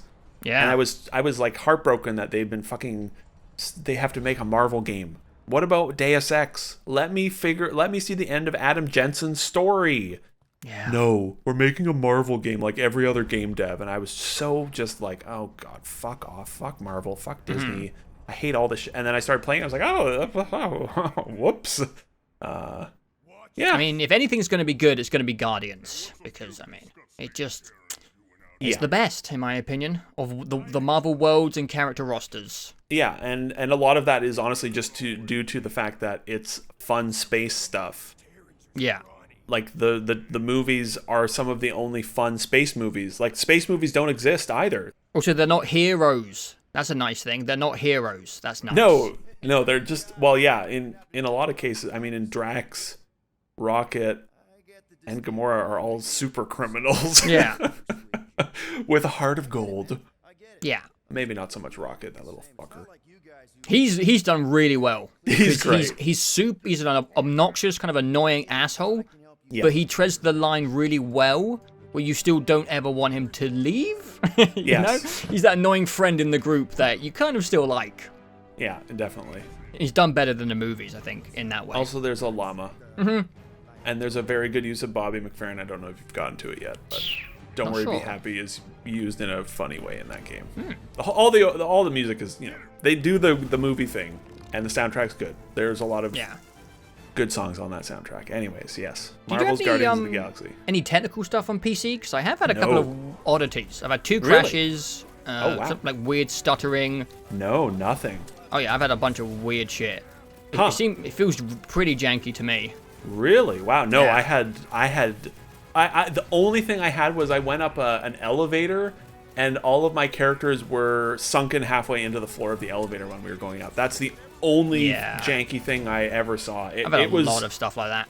The polish of it, in my experience, was a part of the plus for me. It felt so like AAA fancy expensive game. It does not feel that way to me. Oh, that's too bad. It's sort of like Ratchet again, where you encountered definitely more jank than I did for whatever reason. Yeah, it feels pretty. That's why I said not Force Unleashed. Fallen Order, whatever. It feels like that type of quality. Yes, yeah. Jedi Fallen Order definitely was a bit jank. Oh, that's interesting. No, I think I probably heard people say that, but I definitely did not experience anything like that myself. Yeah, but like audio oddities and crashes and stuttering. Jeez, your computer just hates you. No, or games hate you. I don't know. I just get lucky, I think, most of the time with bugs. I'm not sure. Well, depends on the game. Yeah, that's too bad. That's too bad that that's happening. I have no idea. Like, I had 0 problems with Deathloop, but you had a nightmare. I don't know how it works. Oh, yeah. Oh, right. Yeah, you're right. Yeah, it's just PC games are just, it's just flipping a coin and hoping you get the good side. Well, it's just also like the animations and stuff. I don't know. The whole thing just doesn't feel very polished to me. It just feels rough around the edges. We're into the top 5, right? Yeah. You're number 5. Number 5. You actually did mention this game earlier. Okay. And you said, I hope it's not this game. Oh, yeah, right. Yeah. Wow, number 5, huh? I get it. My number 5 is Mario Golf Super Rush. Jesus Christ. I think you might be the only person on planet Earth that put this game in their top 10. I loved Mario Golf, man. I loved it.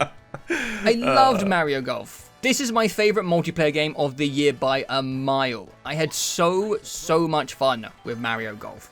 I played it like offline quite a lot. I played it with my sister on holiday. I had some drunken friends around and we played it, and I played it offline. I played it with you guys. We played it with people on the stream, and I just absolutely love this game. This is the worst game on my list by a mile. This game, it's so terrible. This game is trash, man. This game is an absolute mess, especially by Nintendo standards. Like the online for it is just a complete mess. But there's just something about this game. It reminds me of like some of the greatest moments in shooters where you land that incredible like no-scope sniper headshot.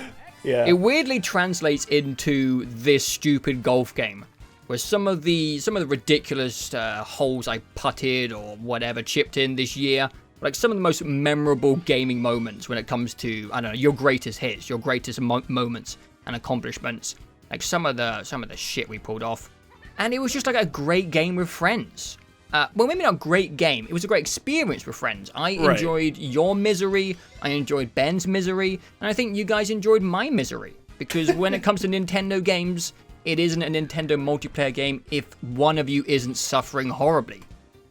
And that's a good Nintendo game is a game where the majority of the time your skill makes you win, But sometimes your friends just ruin your day.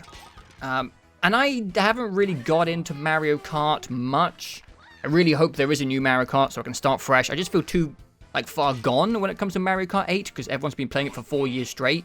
Yeah. So this is kind of my version of that Nintendo brand of whatever you want to call it. It's like a hate-love game. I hate playing it, and I love playing it, and I had an absolute blast with it. And, sometimes it feels a little bad putting a game that you have no respect for on your list and think is kind of trashy. Well, but trash has its place. Yeah, I think I have 50 hours in this game and Good God. had a wonderful time drinking beers and playing this with Ben. Dragging you down the rat hole as well was very entertaining. Nothing but good times with this game. Wow, that's a lie. Mostly good times with this game. And some good times, yeah. Yeah, I just never played anything like this. I don't really play many sport titles. And if the Nintendo logo slapped on it, maybe it invalidates it as a proper sports game. But I enjoyed trying to get quite good at this game. And at one point, I'm shit now, at one point I was really good at it. And it was really fun. It was really satisfying. I liked the competitiveness of it, and I liked the bullshitness of it. What else you have to say? It's a Nintendo golf game, and I had a blast. Yeah, it is sad that that it's the best multiplayer game for you. That is sad. And honestly, it's the same for me. It is the best multiplayer game of the year, and it is in my honorable mentions, I'll say right now, because... I'm surprised it got there for you. I mean, I ham it up a little bit with my disgust and hatred of this game a little bit. Hey, whatever. The last time we played, I got 2 hole-in-ones. You did, that was sick. We ended on a positive note, even though, of course, we're going to play that game again. Sometimes that game gives, sometimes it takes. Mostly takes. It mostly takes, yeah. No, I think it's terrible, and I had a great time with it, and also a terrible time with it, so, yeah. It's like the PUBG of golf games. It's fucking terrible. But also, it's pretty good. Yeah. And it provided many memorable experiences. And yes, it's quite enjoyable, and I look forward to playing it again. I know you've played, you got a little burnt out on it for a little while there, but I would play it pretty much at the drop of a hat because it is a good time, and it's a good shit-talking game, and it's miserable and awful. It's got good downtime as well. I like multiplayer games with downtime for chatting and shit. Oh, 100%. Yeah, the taking turns is the only way to play. Everyone that does anything other than that is wrong and a crazy person. Well, I understand, but I like the low tempo of it.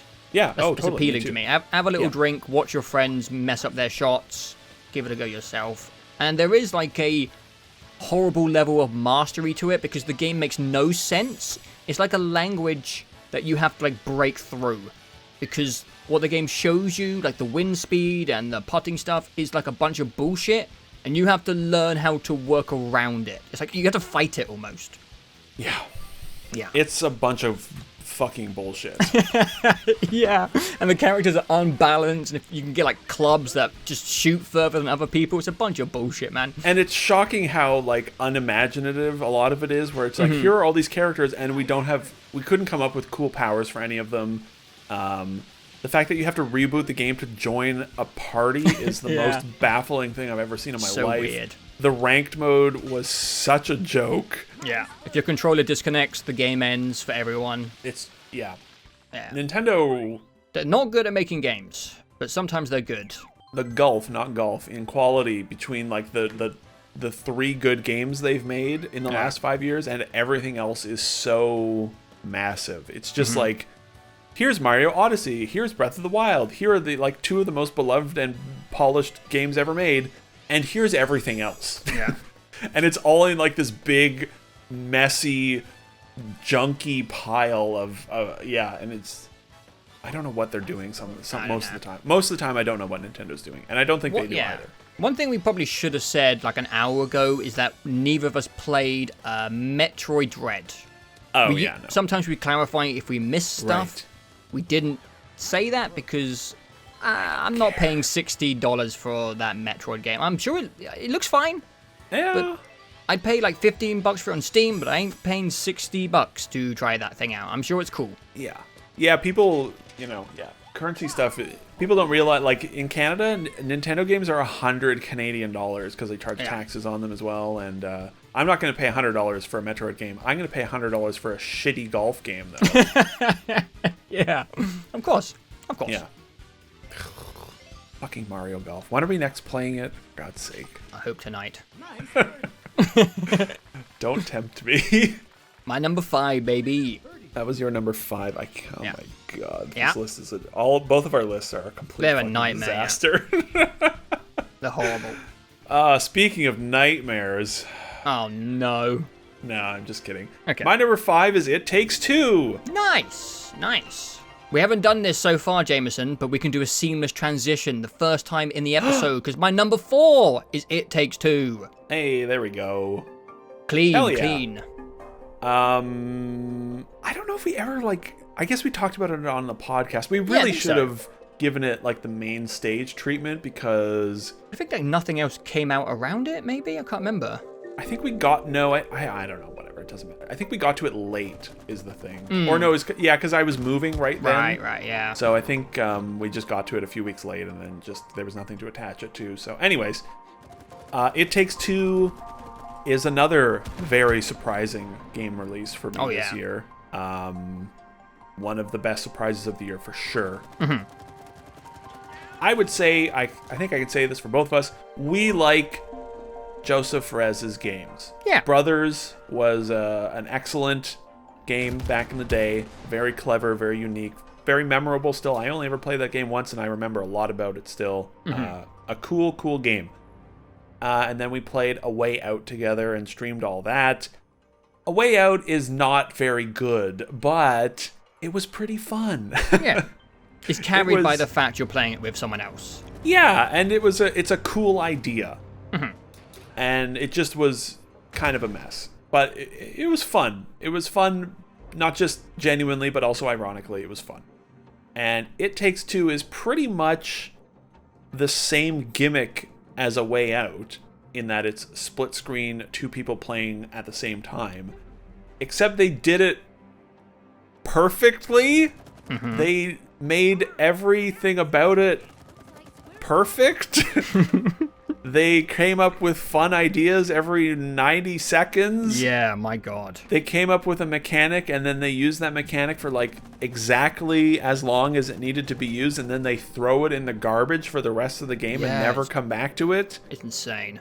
They gave it AAA production values, and they made it feel fantastic as a platformer. They it's kind of crazy. It is crazy. No, it's not kind of crazy. It is fucking crazy.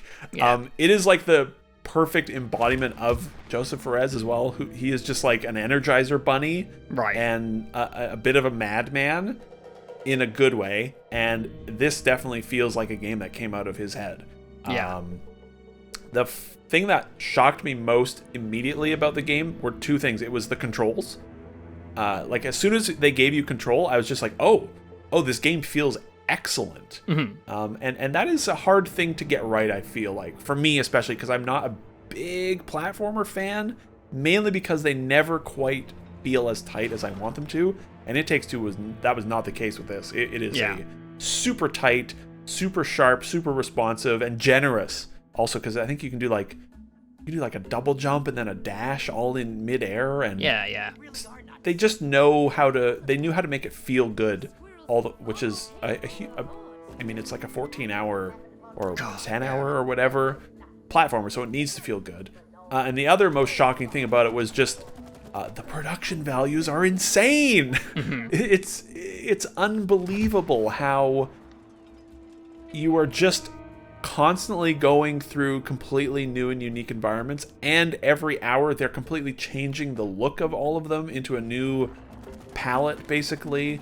And then the fact that you layer on that they have unique mechanics for everything, and also then you layer on the fact that it's fucking weird, and you encounter a bee army, and then there's like a stealth sequence with possums, and then you murder an elephant and go ice skating and wash your ass in your daughter's tears. And I forgot about that fucking scene.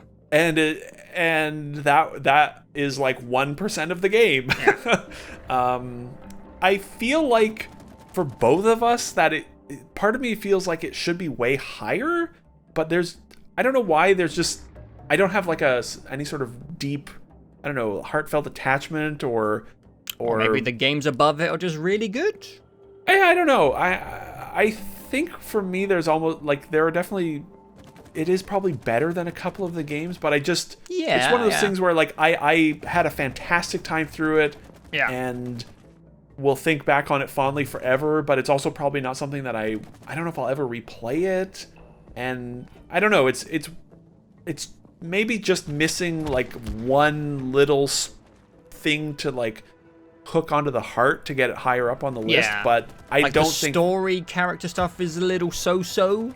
Yeah, I don't remember, like, story is definitely a big thing for me with games, and I don't remember anything about the story except for the parents were fucking crazy people, and there's the Book of Love is this weird, obnoxious thing, and I was laughing at a lot of the story stuff, but I don't remember anything about it. But yeah, it is cool as hell, and everyone should play it. If you have someone else to play with, play it, because it is so good. It is so well made and so creative and so energetic. I think that's the word for that game, is energetic. And I can't wait to see what their next game is, because boy, did they ever knock it out of the park here. So there probably has like never been so many unique gameplay mechanics introduced in one game ever. Yeah. And then just chucked to the floor like nothing. I feel like maybe the game lacks some cohesion, maybe. But also, like, the reason why it sticks in your mind is because it's so erratic and just all over the place. So if it had been like a more put together, streamlined thing, it would have maybe felt just like another really strong platformer. But it's the cocaine fueled madness of the game. The fleeting game mechanics which last 10 seconds and then just get chucked to the ground, and then you're in a different world and there's no rules to anything. That's kind of what makes it feel so different and unique. And also, you kind of feel a bit of like Joseph in there, if you know what I mean. Oh, yeah. Like, you can kind of, when you play some of this shit, you can like see him behind someone's fucking back as they're developing, say, get rid of it! Something new! Something new! It's like, fucking hell, Joseph, relax for a second. Yeah. It took me 2 weeks to make this thing. Something new! Something new! It's just an absolute bonkers ride.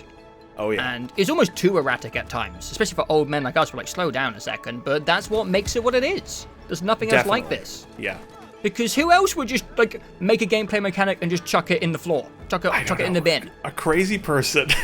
This frequently, like, why would you do that? It doesn't even make sense. But that's what they do over and over again for like 15 hours. It is almost a physically exhausting game. Yeah. And mentally, because it's just so nonstop. Mm-hmm.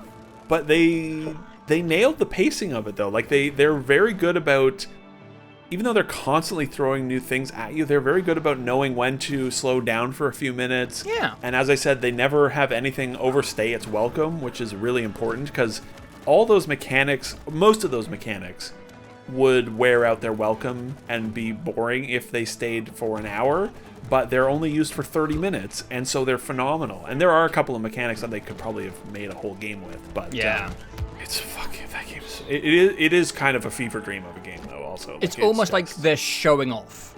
Like, look how much stuff we can just come up with whenever we want next. You know, it's like a Naughty Dog level where Naughty Dog games you're just constantly going through just one like ridiculously detailed environment after another, right, and just being like, oh my god, they spent $400 million making this game. Mm-hmm. It's sort of like that, but as a dumb, colorful, goofy 3D platformer. Where you're just constantly seeing new things and new mechanics. That's the main thing. God, yeah. Just new stuff. And the mechanics are good. They're creative and interesting, especially in like a co-op format as well. They do stuff with like physics and, I don't know, like vehicle movement, which I've never seen a co-op game even attempt, because it's probably a nightmare to make it work with two people. but they do continuously all the time. And it feels effortless from their part. Like Yeah. It was super polished, never felt like it was falling apart. Nothing ever felt bad. Like it's crazy how many games don't get their core gameplay feel right. And then it's crazy to compare It Takes Two, which has probably like 6 or 8 games worth of mechanics in them, and they all feel great. Yeah. It's a real testament to their gameplay people, because most games struggle to get one thing right, let alone 15. Yeah. And what a nightmare of a game. Oh my god. It was amazing. It's wild. And good on them for winning what was it? Game of the Year. Game of the Year. Release. Yeah. That's awesome. More people getting exposed to it. It definitely made a splash when it came out, for sure, but I feel like more people still need to play it, because it is... It's like unmissable gaming, honestly. Yeah. It's essential, I would say. And they did this with A Way Out, and I'm glad they kept it up, where it's just, you only need to buy one copy of the game. And, and it's only $40 as well, so if you split it with the person you play it, you pay $20 for like a 12-hour game? Yeah. That is just a breakneck pace. The only negative, really, I think that I remember we both talked about was, it sort of peaks early with the Bumblebee level. Oh my god, yeah. And it's not that all the other levels after it are bad; they're all amazing. It's just that there's not a grand crescendo at the end. It just is sort of more of the same, and it ended as a bit of a like, oh, I guess it's over now. I wish they had maybe one more big, crazy, stupid thing right at the end to sort of... It's almost like too consistently good and creative, and you almost get a bit blind to it by the end. You're like oversaturated in creativity, and it just all starts to merge into feeling normal, which it shouldn't, because in any other game it would be amazing. But by the end, you're just like shrugging off these incredibly creative visual scenes. Yeah, and then it just ends, and you're like, oh, okay, wow. Yeah. That's a good problem to have, though. For a game. Yeah, it really is, yeah. Not many things can say that. It's too good all the way through that it starts to blur. Yeah. That's all I've got to say about that crazy game. I think that sums it up. Well, I'm satisfied. So that was your number 4. So that was my back number to me 4. for my number 4. Right.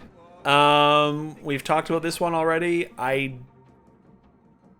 The placement of this has been tricky. Oh, right. My number 4 is Ratchet and Clank Rift Apart. Oh, I was thinking something else. Okay. It's moved up and down, and I figured I'll just leave it there. It's fine. Like we said, it's a great Ratchet game. It is. And I think all the new characters are great. I really like Rivet and Kit a lot. I really like the writing all the way through. It's nice. There's like I said with Guardians and is there anything else? No, and Sable, and more to come, I would say. Games that are just sort of about, being good to each other and helping each other. Just, who would have thought maybe they stand out in 2021 after 2020? I'm just saying.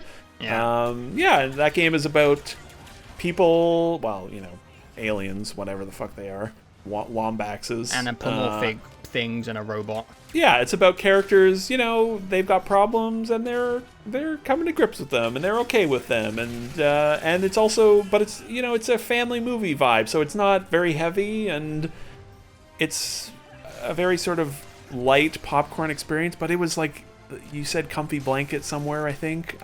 With some other game, and like Ratchet's like the most comfy blanket, really. It's just like a cozy, and I was lucky when we talked about it. I definitely had I encountered like none of the jank you had. Sort of like Guardians, I pretty much had a more or less perfect time through with it, with one exception, with the weird dragon thing on that planet. Right, yeah, I have nothing really bad to say about it. I was maybe a tiny bit disappointed about just how it's just extremely another Ratchet game. Yeah. I do think they could start to mix it up a bit more substantially going forward, but also maybe not. I don't know. Yeah. Because it's still extremely comfy and reliable, and Ratchet's good at what it does, and nothing else is really doing that. And it has that comfy, nostalgic, PS2 era vibe to it that is sort of dead outside of maybe one or two other exceptions. And it was just a very comfy, very nice experience. It looks amazing, as you said. It is the PS5 showcase. The gameplay is the best it's ever been, and it was one of those games which, when it ended, I was just like, all right, if the sequel came out tomorrow, I would play it immediately. Fuck yeah. It was just, it left me wanting more in the good way, where it's just like, keep giving me that delicious popcorn, please. I am loving this. So, yeah, it was, I was thinking, I meant to say this earlier, looking at the beginning of 2021, looking out at the year, I was like, I don't know if I'm excited for anything, and except for Ratchet, and looking at my top 10 list, like, Ratchet's kind of the only one that I was actively excited for, more or less. Yeah. I was definitely looking forward to a few other things, but it was kind of the only game that I expected to really enjoy and was extremely excited for. Yeah. Which says a lot about, what came out that last year, but it delivered and was super comfy, and like you said, it's great seeing it in insane AAA clothes, and it's also great seeing everyone being like, hell yeah, Ratchet's still awesome, because it is. It's a delightful franchise, and I hope they never stop making them, because like you said, I'll just keep playing them. So I've not been playing them as long as you have, but I do like them quite a bit. I would love to see this. I believe 2022 is the 20th anniversary of Ratchet. Oh, nice. I would love to see like a 4K 60 collection of some of those older games. Because I saw a video, the PS3 emulator has come a long ways, and I saw 4K 60 gameplay of a Crack in Time. Yeah. And oh boy. Yeah. Oof. Anyways. Yeah, Ratchet. Good old Ratchet. We're into the top 3. Top 3. Oh my god.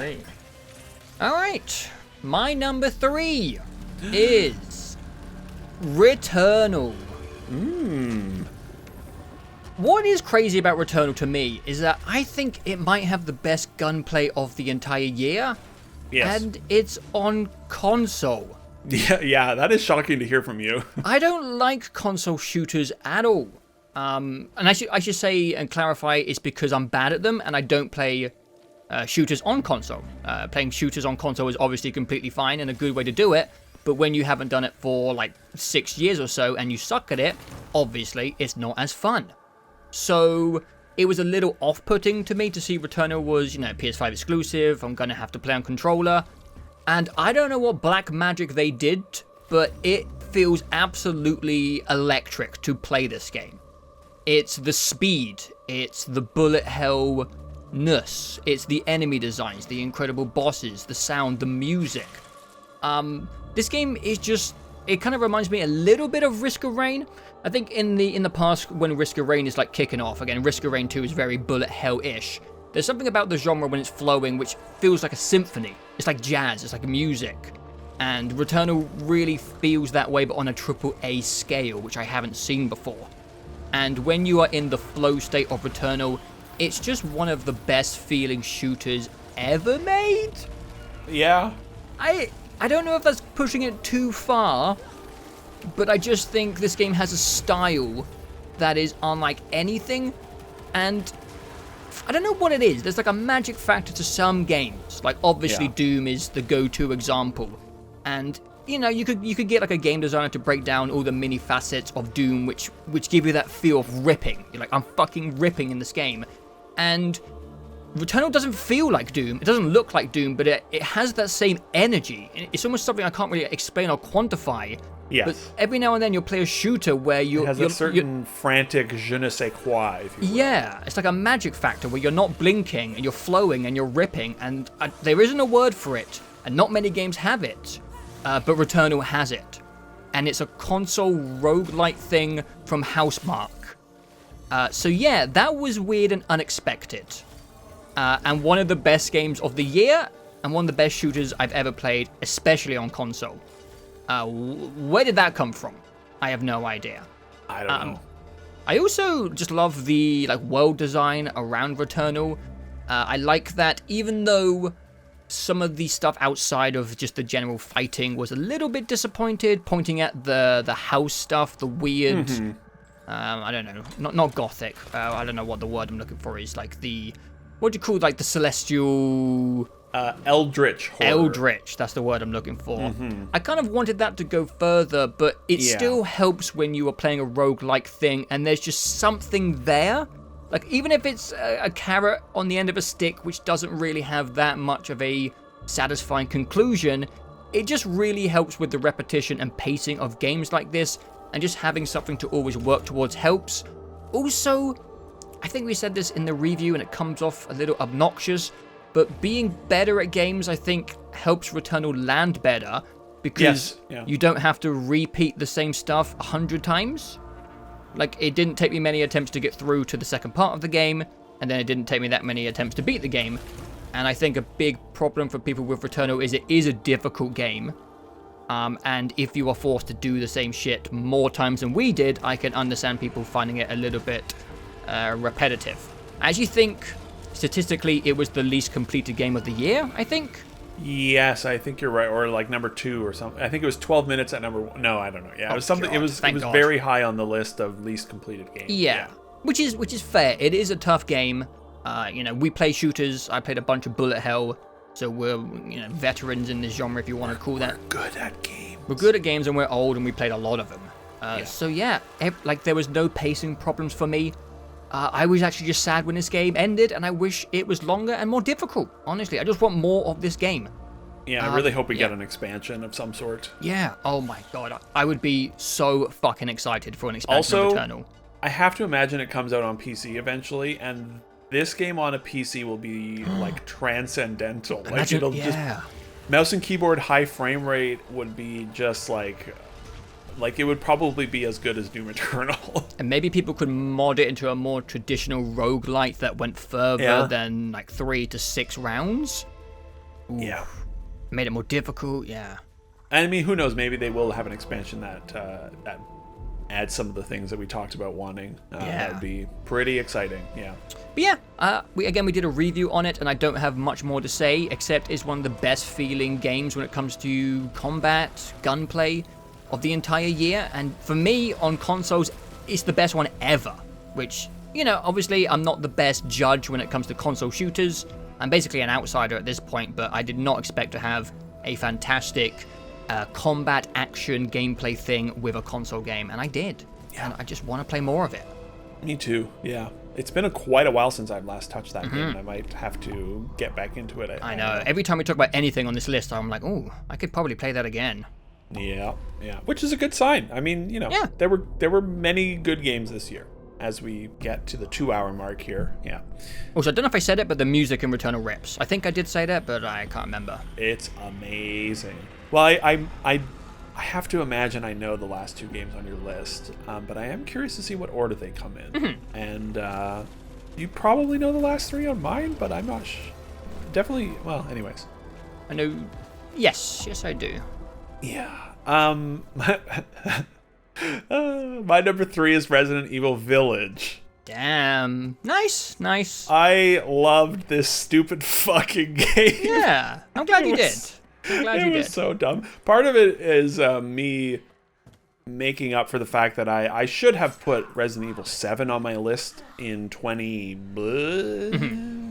Resident Evil 7, fantastic. It was my introduction to the franchise, and Resident Evil 7 is a hell of a game. It's great.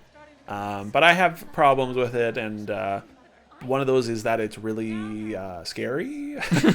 Fair. And also, I think the other big one for me was just the environmental variety, sort of. And enemy variety as well. And enemy variety, and the whole cave system at the end, and anyways, and the boats section. Yeah. But 7 is a great game. Village, I would say, outside of about a 30-minute period from when you walk into the village to when you open the gates to the castle, which I thought that whole section was just kind of a mess. Yeah, me Aside too. from that, I pretty much loved every second of this game. Nice. I have in my notes that it's the king of schlock for this year. It's so unbelievably stupid. Yeah, it is. It is. And it doesn't give a fuck about being stupid. It's just so into itself. It's just like, we're just going to do this now because it's fun and stupid, and someone wrote it down on a whiteboard 4 years ago, and we just never questioned it and developed it. Yeah. Is it cohesive? No. Is it well written? No. Is every segment as good as the other? No, but I think every segment, it's sort of like It Takes Two, where none of the segments overstay their welcome. Yeah. And the one segment that I would say is not as interesting as that sort of trek to the factory where you're just shooting a lot of werewolves. Yeah. But it's like 15 minutes, so who cares? This game basically solves all the problems that I had with 7. The environmental and enemy variety is great. Mm-hmm. The castle segment's fantastic. The PT segment is amazing. The fish monster segment's really stupid. And then the Terminator Factory I thought was quite cool. I liked that segment quite a bit. And then it ends by turning into Modern Warfare, which was also very silly. So it solves the problem of repetition and sameness. It also solves the problem of not being scary. Yeah. With the exception of the PT segment, which is like an all-time great segment, especially Yes. the first time through. Just fantastic. They nailed it. But this is much more of an atmospheric action nonsense game. And as I said, sort of with Guardians of the Galaxy, I love me some linear games still. And I think just because it's been like 5, 6, 7 years of the open world being so dominant that whenever we get a good linear game, it really stands out to me. And it's only like 8 hours, but it feels way denser or longer because it's so dense there, and you're constantly going to new places and doing new things, and it never stops moving. Yeah. And I actually wish the game was longer, honestly. I felt like a lot of the sections felt a little fleeting, and some of the characters that are tied to each section just kind of come and go. Like, I wish the swamp section was longer, because I liked the aesthetics and the griminess of the swamp. I guess the scary section couldn't have been too long, because people would have pissed themselves, but like the castle could have been longer, honestly. Yeah, I don't know. I'll be curious to replay it to sort of see. For me, it was like, I thought it worked for like the perfect length for me. The fleeting nature of it, I think, is part of the charm to me, sort of in the way everything in It Takes Two is thrown away so quickly. Yeah. I like how just insanely high production value that it is, and that you're just sort of going through all these places quickly, and that they sort of distill the Resident Evil loop down and let you go through that loop like 3 times probably, where you're learning the environment and exploring and unlocking things. They just shrink it down and make it a more digestible thing, and then let you do it at least twice, right? With the castle and the factory. I'd say the castle, factory, and village itself. Oh yeah, the village itself, right? Of course, yeah. I feel like the swamp is a little bit more linear. Definitely, and the PT segment obviously is super linear, but that's the thing I like so much about Resident Evil is learning the environment, unlocking the secrets, opening the doors, getting better at pathing through it, and then basically solving it and moving on. And it was my favorite thing about 7, and also my probably biggest complaint about 7 is you eventually sort of move away from that more. And this just felt like we got to, or maybe not so much 7, but definitely 2 and 3. Whereas, like, I wish Resident Evil 2 was just the cop station, because the cop station is so good. Yeah. And then you go into the sewers and you're like, oh god. And Resident Evil 3, I don't remember anything about, so. Yeah. But yeah, I really like that loop, and you get to do it a few times here, and then also, yeah, I have no attachment to the story in Resident Evil, which is it's definitely a good thing to not care about, because wow, is the story in this game ever stupid. And I was laughing for basically the last 2 hours straight of this game. I just kept going, and it just kept descending into nonsense, and I just kept laughing more and more at how stupid it was. Yeah. The ending reveals are so dumb. The gag that they keep up from 7 is so funny every time it happens, and the explanation for it is so stupid. I really look forward to replaying Village, because I had a great time with it. I love dumb bullshit, and there's a decent chunk of my love for Village that is sort of ironic and pointing at it and laughing, but also I was sort of enthralled by it from start to finish. And there's good stuff in there.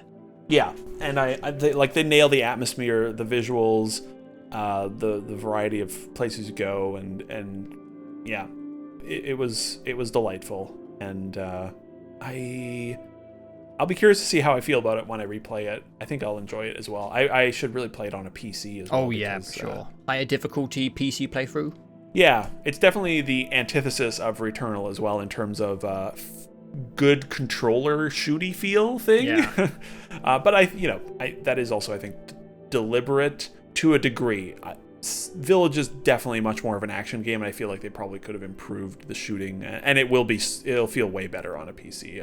But I wasn't really bothered by that stuff. But yeah, Resident Evil Village, I can't wait to see what they do with 9, because it's gonna be nonsense, and I have no idea. Like, I think that's the cool thing about Resident Evil is you never know what the next one's going to be. Yeah, I agree. Not just in terms of setting and story, but also quality. Exactly. It could be atrocious. Yeah. And you never know. And I don't know. There's some stuff that they set up at the end of 8 that I shouldn't read too much into, but I really hope there are a lot of moon references at the end of Village, and I really want them to go to space. That'd be cool. I'm in. If Fast and Furious can go to space, I think Resident Evil can go to space. Yeah, at some point. Yeah. So yeah, Resident Evil Village. Good job, Capcom. You guys make really dumb video games. They do. Please keep going. Oh, they will. I think I know. It sold so well. It did, yeah. People love that series. Yeah. Which is fair. Yeah. It's wild and unpredictable. It is, yeah. Yeah, and I look forward to all the other, 4... I'm curious to see the 4 remake. There's also rumors of some sort of Revelations sequel coming out. I don't know anything about that part of Resident Evil, but... Is the 4 remake supposed to be this year?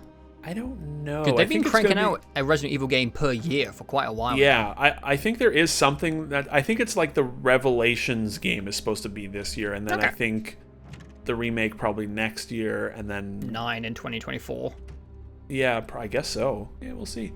Or they crank them out. They do. And rightly so. I mean, even Resident Evil 3, which was a scam, was pretty good time. Yeah, it was. Which made it worse. It made it hurt more that it was actually fun to play for 3 hours. Yeah. I blinked and it was over, and I was out $90, but it was pretty, it was a good time. There was some dumb bullshit in that game, too. Yeah. Anyways, that's it. That's my number 3. Yeah. I mean, I never would have predicted before it came out that it would be this high up your list. Oh, me neither. No, yeah. It's, yeah, I was looking forward to Resident Evil Village, but I was not, super excited about it. Yeah. I knew it was going to be good and I would enjoy it, but I did not think I would have a pretty fantastic time with it from start to finish. That's cool. Yeah, there were some good surprises this year. Many of the games on my list were sort of out of nowhere or way better than I ever anticipated. Yeah, for sure. Yeah, so. All right. Number 2. Number 2. I'm curious which one it is. My number 2. It's a big one because then you know my number 1. Yeah. And I will be honest, I think I told you yesterday after we did some recording that I was really struggling with the placement of number 2 and number 1. I understand now, knowing what the 2 games are. I understand why, yeah. But I think I'm happy to give my number 1 to the game that you know, and we'll get to. My number 2 is Valheim. Valheim is what you could probably call a Joe game. This game is very much made for me. Valheim, I think, is the best survival game of all time. It fixes a lot of the really irritating problems that the survival genre has had. It fixes the food and water bullshit that no one really wants to do. And for the most part, it does a good job of fixing the resource grind. The only thing that doesn't come under that is trees. You always have to cut down trees, but that's also tied mostly into base building, which in itself is optional. You really don't have to create an elaborate base. And if you're not doing the elaborate base building, you don't need to chop down 1,000 trees like I did. It has a really clever system where once you reach like a threshold of, armor and stuff, then you'll never have to mine copper again. Like, copper's just done for the rest of the game. And then you'll just move on to a different resource. The surprising thing about Valheim is when you start the game, it's a little challenging, but it's quite a comfy and nice experience. It almost feels like you start off in the Shire, you build yourself a little shack. You're beating up some, God, it's been a while since I played now. Oh, yeah, what are they called? What are those little bastards called? Yeah. The drunken guys that walk around with their arms out. I can't remember. I haven't played in quite a while. Because this is January of 2020. Yeah, this was like the first Grey Dwarf? Grey Dwarfs. Greylings. Greylings, yes. Yeah, this was like right at the end of January. It was like the first game of the year, basically, in a lot of ways, yeah. But I don't know if you ever saw it, I know you didn't experience it, but this game gets really, really mean. It's maybe one of the most mean-spirited survival games out there, and it has maybe some of the most punishing, the most punishing deaths in like all of survival history. Like, people thought Dark Souls was mean. Like, the anxiety of building a boat, and again, depending on your seed of your world, this might not be a problem, but with my solo seed, I had to fucking sail for 20 minutes across the entire ocean just to get to iron, or copper, I can't remember which one it was. And then mining it surrounded by fucking giants in a deep forest, and then getting back. And the waters between the two places were full of hydras. And if a hydra kills you in the middle of the ocean, your stuff is just in the middle of the ocean, and you have to basically start fresh. Because you can't, like, you can try and get back with no armor, but you at least have to build a boat from fresh. And the anxiety and pressure that comes from exploring in Valheim is unlike anything I've ever played ever. Because games are just kind of nice. There's checkpoints. There's, I don't know, when you die in some games, you don't lose all your stuff. Valheim's just kind of a bastard. This game is super mean, and it has this like juxtaposition in tones where you feel super safe in your little base, in your starting area, and it has like the comfiest feeling, and it has... and the flutes are going, and the soundtrack is lovely, and...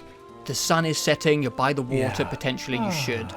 And I'm kind of skipping around here, but it also has, for me, outside of Minecraft, my favorite base building out of any game ever, and I don't know why I was so attached to base building in Valheim.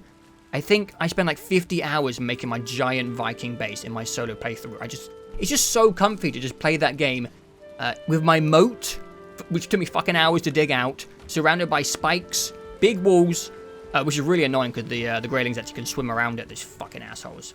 But then the juxtaposition of like being in this comfy base which you have crafted by yourself from hand, and then going out on this voyage just full of anxiety and tension that if you die, you have to like figure out a rescue mission for your own stuff, which you can also die again.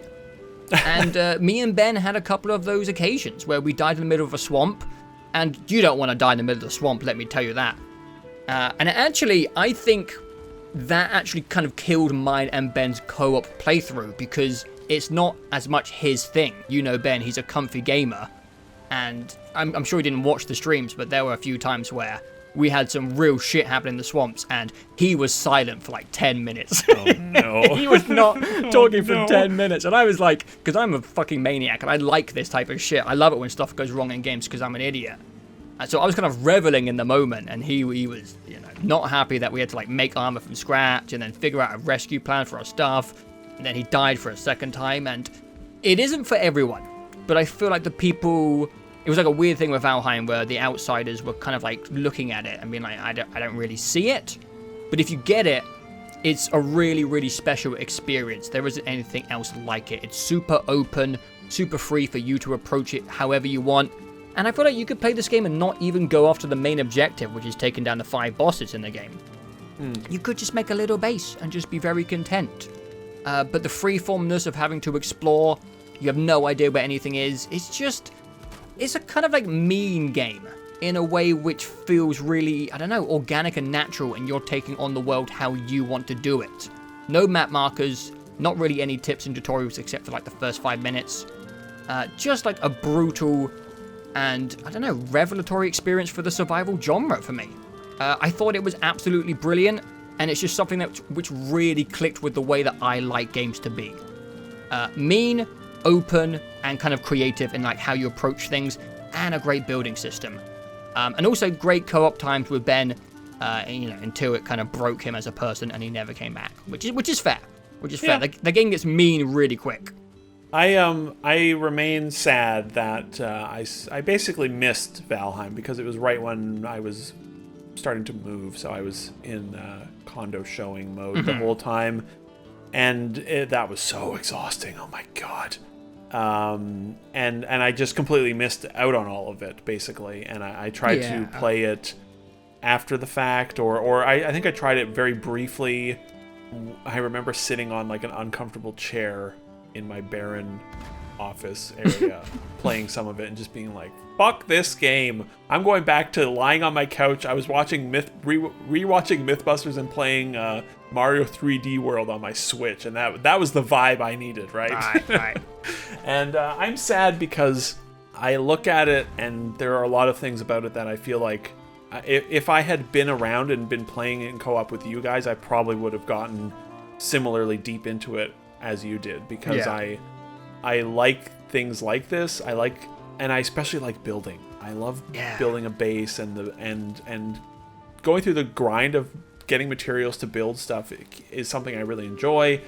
And visually, I quite like the look of it. It's sort of a weird, ugly game, but Oh yeah, I didn't even mention that. I love how it looks. Yeah, it's a very weird look, but it works and is quite nice. And the most fun I had was we did a few Mythbusters videos, and I really enjoyed those because it allowed me to build a few things, and also I was just cheating, so it was like whatever. Yeah. And we got to interact with some of the dumb stuff in that game, and I quite enjoyed those few little segments. Yeah, me too.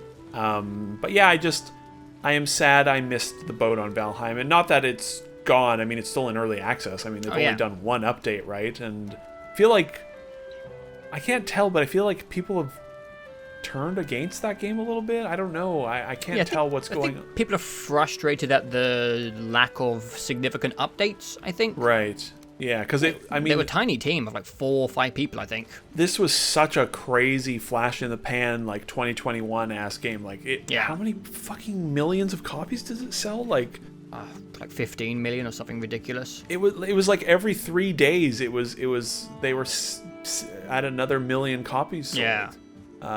8 million as of August. Like, that's insane. Yeah, that is insane. 8 million. Man. Yeah, I'm sad I missed it because it seems really neat, and maybe it will still happen one day for me. Yeah, plenty of time, mate. It's not even finished. No, I know, that's the thing. It probably won't be for another couple of years. Yeah, exactly.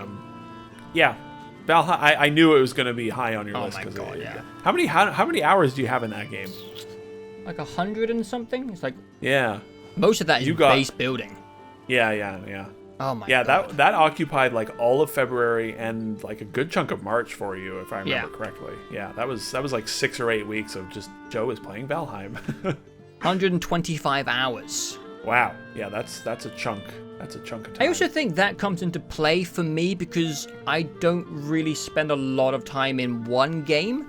Mostly because, I'm not the biggest multiplayer fan. Well, I mean, I like multiplayer games, but I guess the way it has gone is not to my taste. Sure, yeah. So, having a game with a shit ton of content was a novelty for me. I haven't, been able to sink 100 hours into anything outside of, JRPGs. Like a survival action game, brutal action game with boss fights, fuck yeah, count me in. I mean, the only, negative is because it was early access. I stopped playing simply because there was an optimization problem with base building. Right. If you got into terraforming, which you should, because you can make your base fully flat, which is so satisfying. I made my base fully flat and made a giant moat, so dug down to the water and put up fences and all this shit. And then my game was down to 25 frames. I was like, oh man. I kind of broke the game for myself. So I've been waiting I think I checked in not too long ago, and it was up to like, I don't know, like 40 frames, and I was still like, ugh. Yeah. So It's definitely one of those games that should just run perfectly at all times. Yeah. Or you feel like it should, based on the visuals. I haven't checked in a while. Maybe it's nice now, and they had a major update. So I obviously will be going back to it. But it's also one of those things which I kind of want to clear whatever else I have going on. Because when I get into Valheim, I mean, that's it. You'll be unavailable for the month. Yeah. God. Yeah. I don't know. Yeah. I don't know how to quantify it, but I just absolutely adore that game. I'm sad. Yeah, I'm sad because I can imagine you looking back on it, and just when you boot it up again, the music will hit, and you'll remember like, I spent this occupied like 20% or 15% of the entire year for me was in here, and those are special and rare for sure. I have it's a sort folder of like full of my pictures of my base progressing. I took nice little diary of it. That's excellent. That's sort of like Astroneer for me, where it's like when I get back into Astroneer again, I'll be like, my sweet, sweet Astroneer. Those are the special. Those are special experiences for sure. Yeah, it's just, I don't know. It had like it's so hard to like put into words. I feel like I've just like listed like a couple of elements about it, but there's like a magic, and I don't know how to explain like what makes it more than just like a survival game with base building, because it just sounds like another game in the genre, right? No, I know. Yeah, yeah. But I don't know. It's something about like the openness, the freedom, the amount of content that's available there, the stories that come out of it, and the tension and punishment of making mistakes. It kind of feels like the bosses feel like raid bosses, where you're really planning your action. You set up portals so you can escape, but the portals can break. Oh my god, the portals break. It's horrendous. That game's terrifying and magical. It occupied it had such a presence without me even ever getting into it or really liking it that I still deeply associate it with 2021. Like it came up so much, you played it so much, and there were so many pictures, and I enjoyed just looking at all the things people were building, and it is definitely one of the most 2021 games for sure. I gotta play it again. You're gonna have to get footage of it, so yeah, sure the frame rate is. You're gonna send me 40 hours of footage. Maybe. All right. My number two. My number 2 is your number 3. My number 2 is Returnal. Wow. Probably not that big of a surprise. I don't know. When it comes to 2 and 1, I wasn't sure. Yeah. I would say the only thing, honestly, if Returnal had like a Control level story, it would have been number 1. Like if they had nailed the story stuff in Returnal,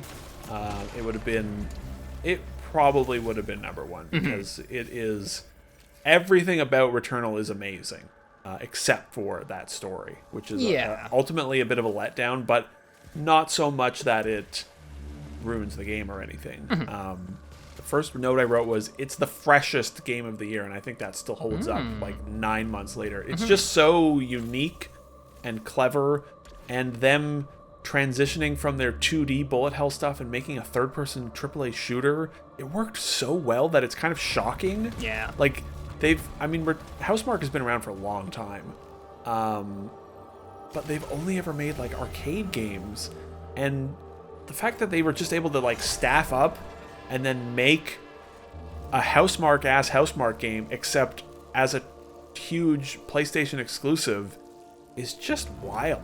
Yeah. And they just like out of nowhere skyrocket up the ladder of top tier devs all of a sudden. And I don't really need to say much, because I think you nailed everything with what you said about it. It is so unbelievably good to play. It is right up there with Doom Eternal as like one of the best playing things ever. And as you said, it's all on a controller, and you never really feel that as a negative. There were a few times they definitely have frame rate problems the longer you play that game. I wonder if those are still there, but the DualSense, like all the guns and like the pitter patter of the rain. And I forgot. Everything about that game just feels so good. Like you said, it's just got this nebulous sort of like, I don't know what make game feel good, but game feel real good. It just got that, they just nail game feel, and that is one of the hardest things to get. And also the most important because it's a video game. Yeah. So it's sort of a shame that you still sort of praise the ones that really nail it, because every game I feel like should be nailing it nowadays. But yeah, just what a weird, creative, fucking fun as hell thing to play. Best boss fights of the year, they're amazing. Oh, yeah. The Hyperion boss fight is incredible. Like one of the best boss fights I've ever seen, but all of them are quite cool. Like the one at the end of the World 3, the weird floating tree thing is also amazing, where you're like falling, and that one is amazing. The final boss is a little easy, but it looks and sounds amazing. Yeah. The sound design, this is like the best sounding game I've played in years. Everything about it just sounds so... It sounds so alien. Like just shooting a gun in a quiet room, just shooting it off into the distance, and the way it echoes around, that alone sounds better than most games. Yeah. And then they just, all the enemy sounds, the music, as you said, the boss sounds, the boss music, the underwater stuff, the way the sort of oppressive, dampening underwater. It's just so good. It is such a cool ass game, and the story stuff is a letdown, but the world is even if the world, like the reality of the world is sort of like, I don't know, fucking story stuff, who knows, doesn't really matter, because the world they portray is still fascinating and creepy as hell. And like we said, that eldritch vibe of just like, this is a very alien thing that's happening here on like everything just feels so alien in that game. Yeah. And it is fantastic, and I kind of just want to go play it right now. Yeah, me too. I haven't played it in a long while, and but yeah, it had its hooks in deep, and I did struggle initially. I could not. It took me a while to get past that first boss. I think I only got past it after about 5 or 6 hours, but after that, it was just like everything clicked for me, and I did not have really any expectation for Returnal. I thought it looked neat. Yeah. But I was also very apprehensive because I don't like bullet hell stuff. I find it very like kind of lame and obnoxious and frustrating in the 2D. I just don't like it at all. And I don't, as I've said, maybe I should stop saying I don't like roguelikes, because maybe I actually do, but I don't know, like just going into it, and even for the first couple hours, I was like, yeah, this is cool, but I'm not making any progress, and I don't know about the bullet hell stuff. But then beating that first boss, everything just sort of like snapped into place, and I was just having an amazing time, and I just kept playing it. Even after I beat it, I was chasing trophies just because it was fun to play. And it is such a neat game, and I desperately hope they either make an expansion or just make a sequel. Oh my god. I hope it comes to PC. I mean, Sony bought them, so I would imagine Returnal will return at some point.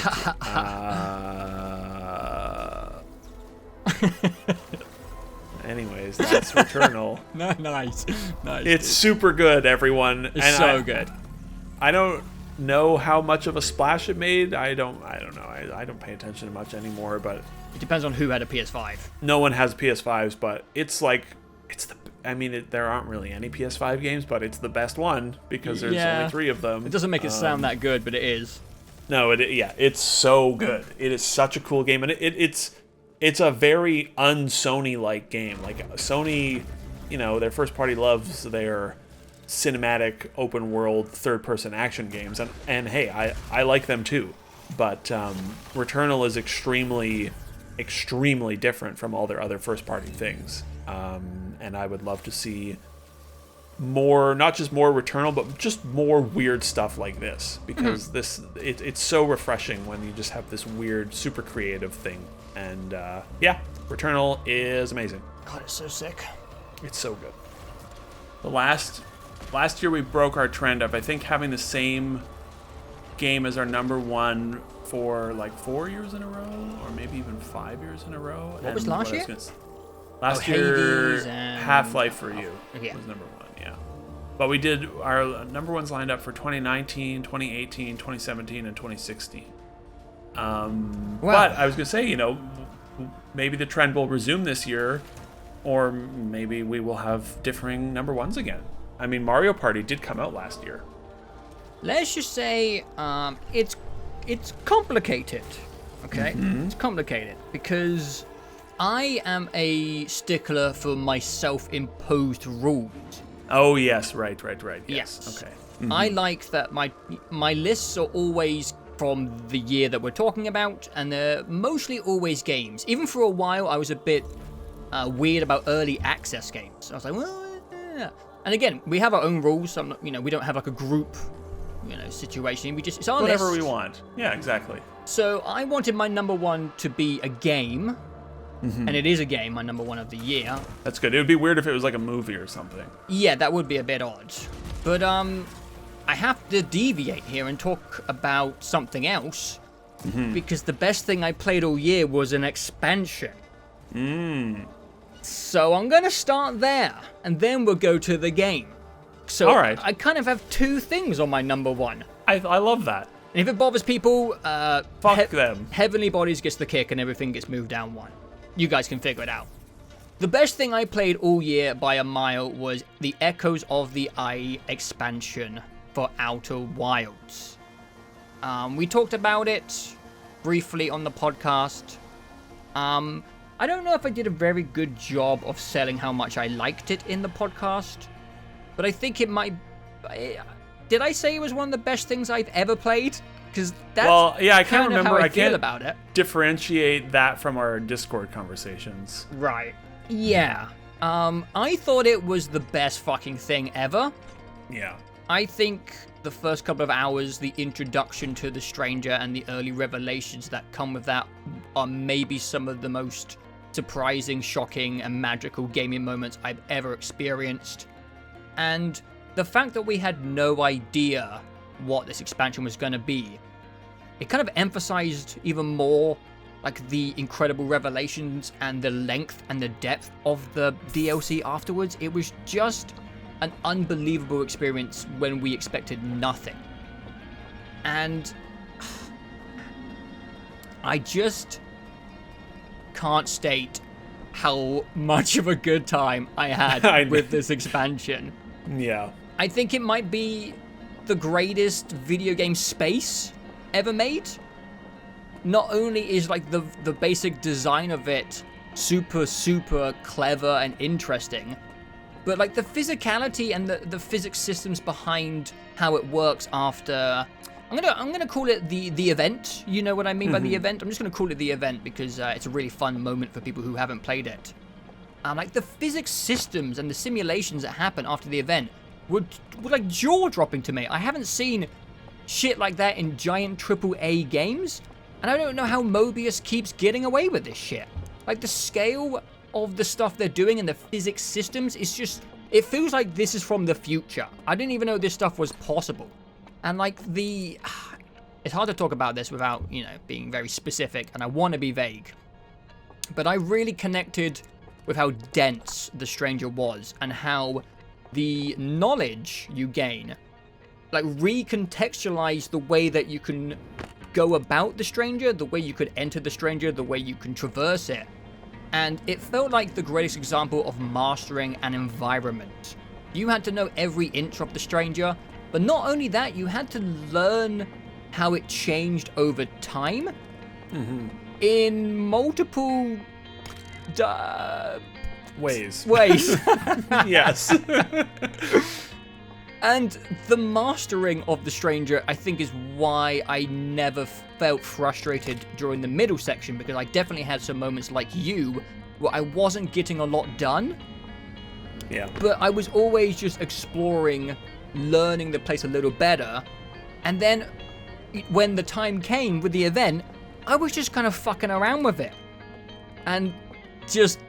I went into more detail in our podcast, but I just played with the event. for like 3 loops in a row because I thought it was so hilarious. And I had such a good time, like messing around with the physics and seeing certain areas change. I really liked the puzzle design in this. I thought there was some amazing puzzle revelations.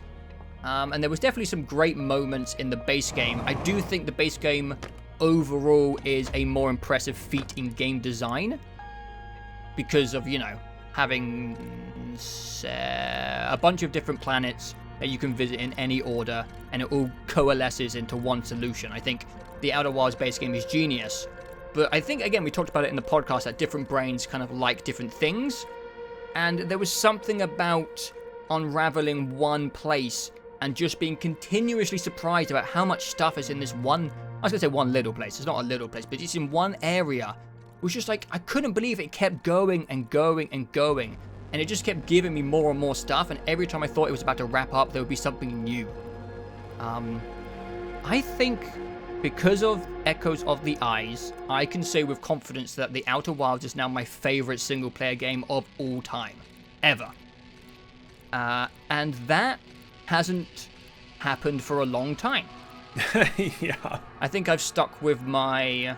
I think it's been BioShock. I've said BioShock is my favorite single-player game of all time, and it's been lodged there since 2000 and was it 7 or was it 8? I can't remember. Yeah, 2007. Yeah. And I've considered putting The Last of Us up there as well because I love The Last of Us, but BioShock just kind of cemented my love for single-player games. It has like this historic value to me, and I just I never thought it would be dislodged. It's like how I feel about Halo 3 in the multiplayer section.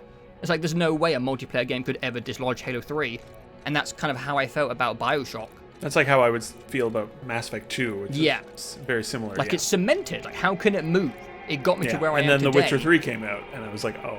Yeah, and then The Outer Wilds came out with Echo of the Eyes, and it was just the most ingenious shit I've ever played.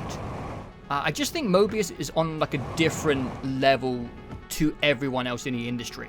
Yeah, it's really annoying. Yeah. I think they might be the best developers ever. Yeah. Maybe that's not fair. Different developers make different things and have different aims. But there's just like so many layers of creativity. It's like environmental design, environmental puzzling, storytelling, visuals, revelations, moments, music. Oh my god. Yeah. And there's like the physics stuff as well. Like I feel like people don't give enough credit for the physics that goes behind not just Echo of the Eyes, but the whole of the Outer Wilds experience. Oh, it's crazy. Like, I've never seen space simulated like this. I've never seen, I'll just say, water simulated in this way to this extent. It's just fucking crazy. They feel like they're from the future. And it's experiences like that that make me giddy for the whole medium of video games.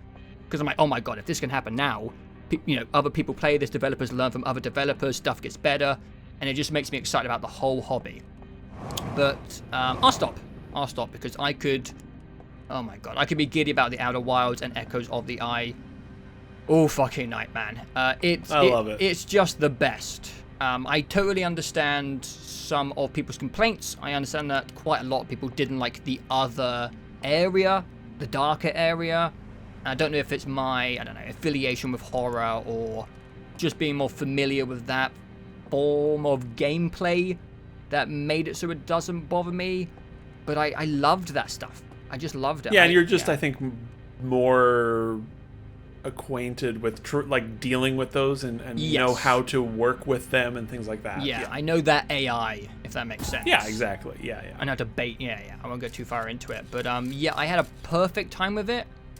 And it was, like, one of my favorite things I've ever played, ever. Yeah. So, yeah. I had to kind of mention it. But because I'm a weird purist with my own list... it's not a game. It's an expansion to the Outer Wilds. And it really is just like another location. It isn't like one of those, if people haven't played it, it's not like one of those things where you go down the menu and you select like a different thing and it's a different game. It really is just a different location within the Outer Wilds. Yeah, and it's the story and it just sort of is additive. It's not like a side story or anything. Like when you finish the DLC, nothing happens because it's just a location within Outer Wilds. Like there's no credits or anything for the DLC. You just keep playing the Outer Wilds. So yeah, just me being a purist, I didn't put it at number 1. But I just wanted to clarify, It is the best thing I played this year by a mile, and one of the best things I've ever played in my life. And The Outer Wilds is the best game of all time, and Mobius are geniuses, and the next thing they make will make me quiver to the ground in excitement, and I will cry like a schoolgirl. Anyway, moving on to my actual number one of the year. Video game. It's Psychonauts 2. My number one is also Psychonauts 2. I'll take it.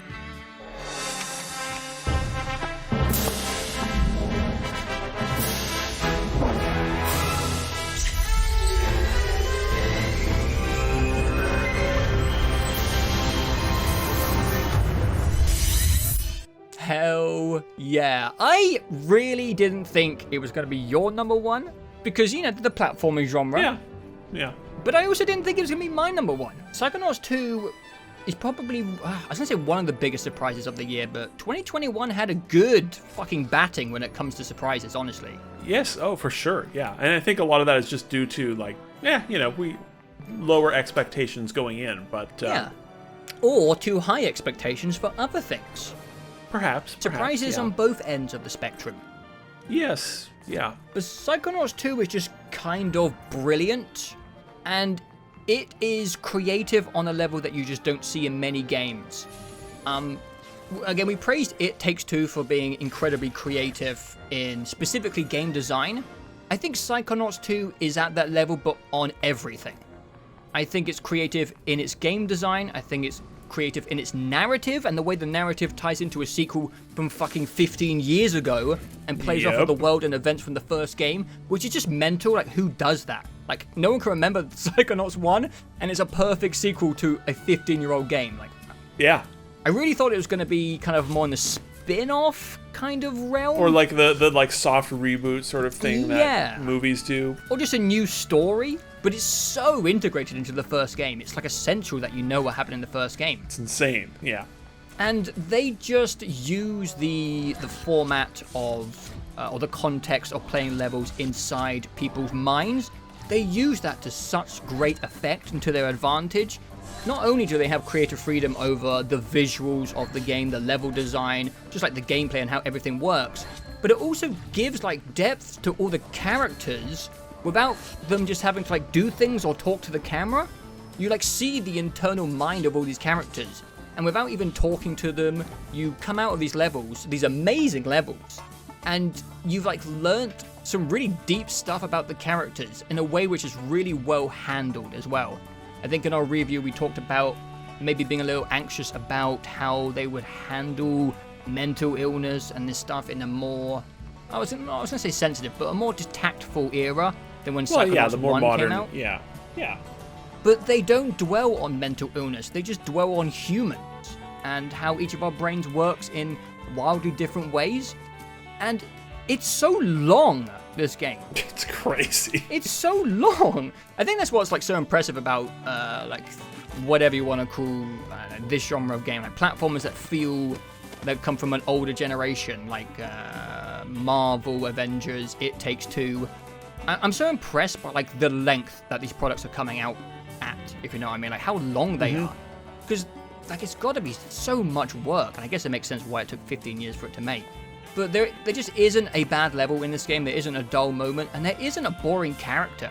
Everyone is so deeply fleshed out, the writing is endearing, creative, and hilarious, but it's never like obnoxious, it's never trying to be funny every 5 seconds. It just comes so natural to this game, in a way which is just, I don't know. The word brilliant is just all I want to say about Psychonauts. It's just so creative, so interesting, and it's just brilliant. I just think it's absolutely brilliant, and I think it's borderline art, but it's also an incredible game at the same time. Oh yeah, completely. Yeah, like you said, you covered it pretty well. It's shocking how long it is. Yeah. And how well put together it is. Double Fine, I like Double Fine's games. I've always liked their games. But they've always been sort of B games, not necessarily in quality, but more just scale. And they've always been smaller games that have been well made and creative and fun and good-hearted and all that. But they've always been a lot lighter. And Psychonauts 2 is like, I think it took me 22 hours. Damn, yeah. It was crazy. And the production values from start to finish are unbelievably high. The variety of the art, the attention to detail in the art, the music. Oh my god, there's so much good music in the game. The amount of writing and dialogue and cutscenes and all that. It's like 6 hours of dialogue, and it's all fantastically written. You said it well that they Psychonauts 1 is a game from an era that it's a game about mental health from an era that did not acknowledge mental health, so like that's kind of amazing to begin with.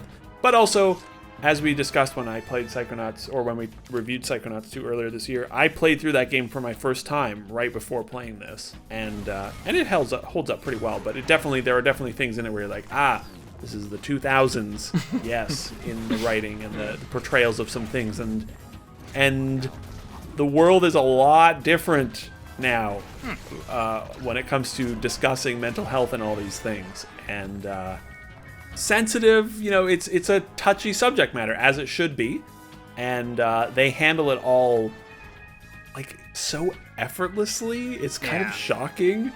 They get into there are a lot of characters in this game that have a lot of problems that they're working through, and they give them enough time and enough weight, but it never gets too bogged down or too heavy, and it's like this perfect balancing act right on the edge of fun and funny, but also heavy and serious and real as hell. Right. And it's such a weird tone, and that is something that the first game is famous for, of course, is this mixture of serious adult problems with goofy, big-headed circus child. And it's shocking just how smoothly they walk that tightrope, if you will. With all the writing, and again, it's kind of cheesy to say it, but a game that is so much about just like being good to each other feels like the perfect thing for 2021. Like, it's a game about being good and helping and healing, and all those things resonated last year, and I think will continue to resonate if we get more games that have those themes, just because the way the world is. Positivity goes a long ways, especially when it's not cloying or saccharine and all this shit where you just feel gross about how like cutesy and adorable it all is. It never is that way, and a good heart goes a long ways, and Psychonauts 2 has such a good heart to it. It's so lovable and loving, and oh man, what was I gonna say? Also, this is also the first. I just realized this is the first. Wait a second. This is the first time Microsoft has ever won a Game of the Year from us. Oh, really? I think it might be. Wow. Yeah, it is. Oh my god. Wow. Congratulations, Microsoft. To your 9 years. Wow. Yeah. Anyway, sorry. I'm being distracted. Yeah. It's not quite a perfect game, because mainly like the power switching was like the one major negative, but it's not like a huge deal, because the combat it's so well paced. It's unbelievable how well paced the game is. The mixture of exploration in those little open world areas are great, and then you do platforming and you're discovering things, and you're in dialogue, and then you do a little bit of combat, and then you go back to exploring. So maybe not a flawless game, but I would say I had a flawless time with it. I had a perfect time with Psychonauts 2 from start to finish. It was a fun 2 weeks in August. It was when you were on your vacation. I played all of Psychonauts 1 over a 3-day period, and then, or 4 or so, I think 3 or 4, and then rolled right into Psychonauts 2 and played that because it took, I think, a week. It took a week to finish, and it was such like a shocking jump to go from Psychonauts 1 to Psychonauts 2, and it's just I remember a very distinct moment in at the end of the casino level where you do this like sort of slide and they're cutting in dialogue from other characters and they're like split screening it like a 60s spy movie, and then you start sliding and all the kids start doing their powers, and it's like this little 2-minute sequence right at the end, the big set piece finale of basically the tutorial level. Yeah. And I remember just thinking in that moment, like, this is one of the best fucking things I've ever played. This is unbelievable. I can't believe Double Fine made this game. It's so good. What the hell is going on? And that just continued for another 18 hours after that. It's shocking. It's wild how basically every like famous long lost game has been good. Yeah. And Psychonauts 2 is maybe... It's like Half-Life and Psychonauts are just like, how did they do this after so much time? And in Double Fine's case, you know, they got bought by Microsoft, and then Microsoft just said, hey, you want to keep working on Psychonauts 2 for as long as you want? Go for it. And they did, and spent like another 2 or 3 years polishing it, and I think the boss fights had to be were cut originally because they were on a Kickstarter budget that they had to maintain, and they were able to just polish the hell out of it for a couple of years, and it's like the most insane leap a studio has done, I think. Yeah. They've gone from making great, clever, 5-hour, $20 games to making the best 3D platformer ever? I think the only comparison I can think of is when Guerrilla chucked out Horizon out of nowhere. It's like, Guerrilla? They do stuff? The Killzone people? Huh? Yeah, it's shocking how good Psychonauts 2 is. And I was looking forward to it, and I knew I would enjoy it, but I did not think it would be the best thing of the year. No. It's unbelievable how good it is from start to finish. I am ready to replay it already, I think. There's so much creativity, so many great environments, so much great music. The Jack Black level is amazing. The writing is just, it's so good. The writing is just so wonderful. There's a lot of funny stuff in it, and it's so effortless from start to finish. You're just like, how did you guys make this after 16 years? And they worked on, I mean, this game started development 6 years ago, and it's just like, it's like they didn't skip a beat. It's like we said in the review chat, it feels like a sequel that came out. Like, it feels like they just made Psychonauts 1 and remembered everything, but also it feels like they made 6 sequels to Psychonauts and applied all that learning to 2. And it also feels like them saying, well, we're never going to get to make another Psychonauts game, so let's just put it all in here and make it a 20-hour game. And it just does all those things, and it's just, like I said, Double Fine is great. I always pay attention to what they're doing, and I'm always interested to play their games, but they, like Housemarque, just skyrocketed up to being like, oh, now they're a Microsoft first-party studio with unlimited money, basically. Hopefully they can just keep doing crazy, creative, high production value, weird, amazing things like Psychonauts 2. I almost wanted to like stand up and clap when the credits finally rolled for that game. Like, it's just so good. It was a great ending as well. Oh yeah, it's great from the first minute to the last minute, and you know, I can't think of a 3D platformer that's ever had it all the way this game has. You know, like we said, Mario games like Odyssey might control or what's the Galaxy? It, you know, might be full of amazing levels and controls, but there's no story in a Mario game. Right, yeah. And Psychonauts 2 is a great 3D platformer. It's maybe not quite as tight as a Mario game, but it's pretty great. Yeah. And then you layer on this extra thing of an amazing story and characters, and it's just the whole thing. It's the whole package. Yeah, it's crazy. It's crazy. Brilliant.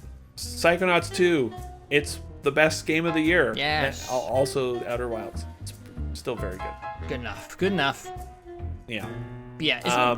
You know, we watched the Game Awards and it didn't get anything. It was kind of heartbreaking. Didn't get anything. Yeah, that's a bunch of bullshit. Yeah, but it got the most important award ever, which is our number one. Exactly. It's the only one that matters. Oh yeah. Take that, Jeff. Yeah. Yeah. Sorry, Jeff. So yeah, people should absolutely play. Oh, and again, it's a Game Pass It's on game. Game Pass. Just It's play it. our number one of the year is a Game Pass Microsoft published game. Yeah. It's what a world we live in. Play it. It's wild. Play Yeah.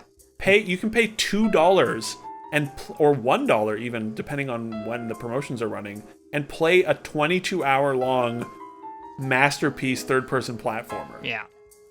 Well, we should do a few honorable mentions and then stop because the fucking lawnmowers are out. I hear it. Unbelievable. Every time. They hate you, man. Fuck. You said you had a long list of honorable mentions. Why don't I just rattle mine off really quick? Because Sure. I don't. Sure. As I said, Mario Golf Super Rush Yeah. is on that list. I would have been really annoyed if I had to put that game on my list because, like I said, if we were strict and said it had to have come out this year and not been DLC, I would have had to have knocked off Outer Wilds and 13 Sentinels. Yeah. And Mario Golf would have ended up on the list, and that would have been a real bummer. That would have been good, though. Another honorable mention is the first game I played in the year of our Lord 2021, which was the first game released that year, which was Hitman 3. Oh, yeah. That came out January 20th. Damn. I have nothing really to say about it. It's more Hitman. It's still excellent. The new maps were all very good. I love that game a lot. I will get back into it again this year. It's the perfect package as well because it has, you can bring forward all of the Hitman 1 and 2 levels. So it's a hell of a package now. And I had a very good time playing a decent chunk of Hitman 3 at the beginning of the year, but it was so long ago that it honestly feels like 2 years ago that I played that. And also, it's more Hitman. We've talked about Hitman many times over the years, so I didn't feel the need to put it on the list. Mm-hmm. Another game I don't feel the need to put on the list, but is amazing, is Forza Horizon 5. Right, Unsurprising. right. That game is excellent. I have loved all of those games. 5 is no exception. I look forward to getting back into it again. The last honorable mention I want to give is to a very slight little game that I rather enjoyed called Lego Builder's Journey. Nice. It's that little Lego game. It's way overpriced because it's like a 90-minute game. And it's very minimal. I think it is originally a mobile game, I believe, but it's just got a wonderful look and vibe, and it's just a very cute, nice little brief experience. Yeah. And I played it in like one sitting and thought it was just a very nice little thing from start to finish. And if it ends up on Game Pass or if it's on sale for like $3, it's worth checking out. Yeah, I paid I think $25 for it, which is too much, but that's okay. I quite liked it, and I would love to see more. Lego is such an untapped well, Yeah. Like it's so frustrating that Lego is just still so. It's just like, here are the licensed movie games, and you're like, no, stop that. I want a friggin' game that looks as good as this, but is basically Besiege or Nuts and Bolts. That'd be cool. With Lego. Like, Yeah. it's so obvious. Oh, God. Anyways, that's all. That's all for me. Wow. I have no multiplayer games to mention or anything else, really, because this year sucked. No, it didn't. It was pretty good. So Deathloop didn't even get an honorable mention? Brutal. No. Man. Not even an honorable mention. I I have it at 11. I quite liked it. I honestly forgot Deathloop existed. I'm not gonna lie. Deathloop would win. I mean, not to get ahead of ourselves, because we will do like a podcast or something where we give some awards. Like, Deathloop is my most disappointing game of the year. Ooh, wow, really? Yes, because I'm glad you brought it up. Because in the first, let's say, at around like the 6 to 8 hour mark, where I thought the game was going one way, which is the way it should have gone, where, as we discussed extensively, should have gone more of a Hitman route or whatever. I thought it was going that road, and in those first 8 hours, I was like, this might be the best game I've ever played. Like, this is so good. This might be my number one game. Like, if they're going to do this, are they going to do this? This is number one. This is unbelievable. And then they didn't at all. And it was such a disappointment. But Yeah, I mean, I should give it an honorable mention because I do like Deathloop. I think it's quite cool. I also think it's horribly disappointing. Yeah, I had a really I did good, like it. I did like first it. 5 hours with Deathloop. Yeah, I think I would say it was more like the first 15 hours for me were quite good, and then the subsequent 10 hours were a lot less good. But well, no, they weren't bad. It's just it's so disappointing. It's so frustrating because that game is so close to being the coolest thing ever. And yeah, you're right. I will give it an honorable mention. It deserves a mention. Yes, it does. I agree. It's an Arcane game. I can't badmouth Arcane that much. I do like them. I did like a lot of my time with Deathloop. But also, that game crashed more on me than Cyberpunk. So I think I crashed a dozen times with that in 25 hours. So, rough. Anyways, yes, good calling out that. Yeah. I have Guardians of the Galaxy on my my mentions because I am liking it so far. I also have Griftlands. I have Sable. I do have Inscription on here. Oh yeah. We will maybe wait till the podcast to get into Inscription, but I did overall have a pretty good time with Inscription. I enjoyed 2 out of the 3 sections. I just think overall that the game prioritized like surprise over just being a good game. Like it's more interested in being like, oh wow, this happened, than just making the really kind of cool card format into the best card game it could be. And it just kind of irritated me. I was like, just make it a good card game. You have so much good shit here. I agree. Yeah. I have not finished it. I've done 2 of the 3 parts, and I just don't know if I care because of exactly that. I was so annoyed throughout part 2. Yeah. If you're not going to finish it, let me know, because there's something at the end which made me even more annoyed. I might finish it because I think the 3rd part is probably only another like 2 hours, right? So when you finish it, we'll talk about it on the podcast. Yeah. There was a couple of like arty-farty games that I really enjoyed this year: The Artful Escape and Genesis Noir. Yeah, both those games were Yeah, again, because like when it comes to like visual feasts, sometimes in the indie sphere, it can be a little bit, I don't know. I need gameplay to be there, and those were like the first games in, I don't know, the art first genre, where I felt treaded the line really nicely, where I actually felt like I was playing a game, but also having an amazing artistic visual feast to look upon. Those 2 were really great. I sort of thought one of them might be on your list. The Artful Escape could have been a contender for 10, for sure. Yeah. I like that's The sort of Artful what I Escape a figured. lot.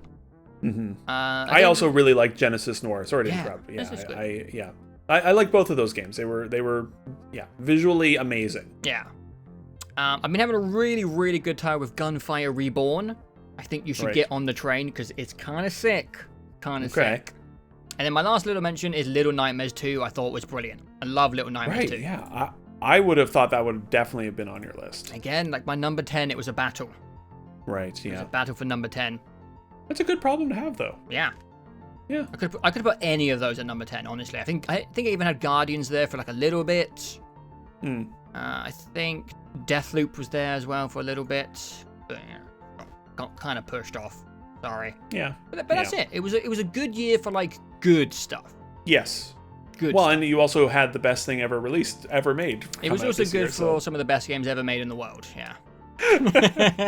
So not bad, eh? Not bad. Yeah, it was a bit sparse, but there were some great games this year for sure, or last year, whatever. Like top 4, I guess for me it's kind of 5 because I split my 1 and 2 are like incredible games. Yeah, that's not bad. I would agree. 5 incredible games a year is pretty good by me. Yeah, very, very similar to 2020 for me. It was just like, though I regard Doom Eternal higher than everything on this list, but that's okay. We get a couple of bangers, incredible masterpiece games a year. I'll take it. Yeah, not bad, mate. But I guess the only thing left is to look ahead. No. Oh. No, it'll just curse everything.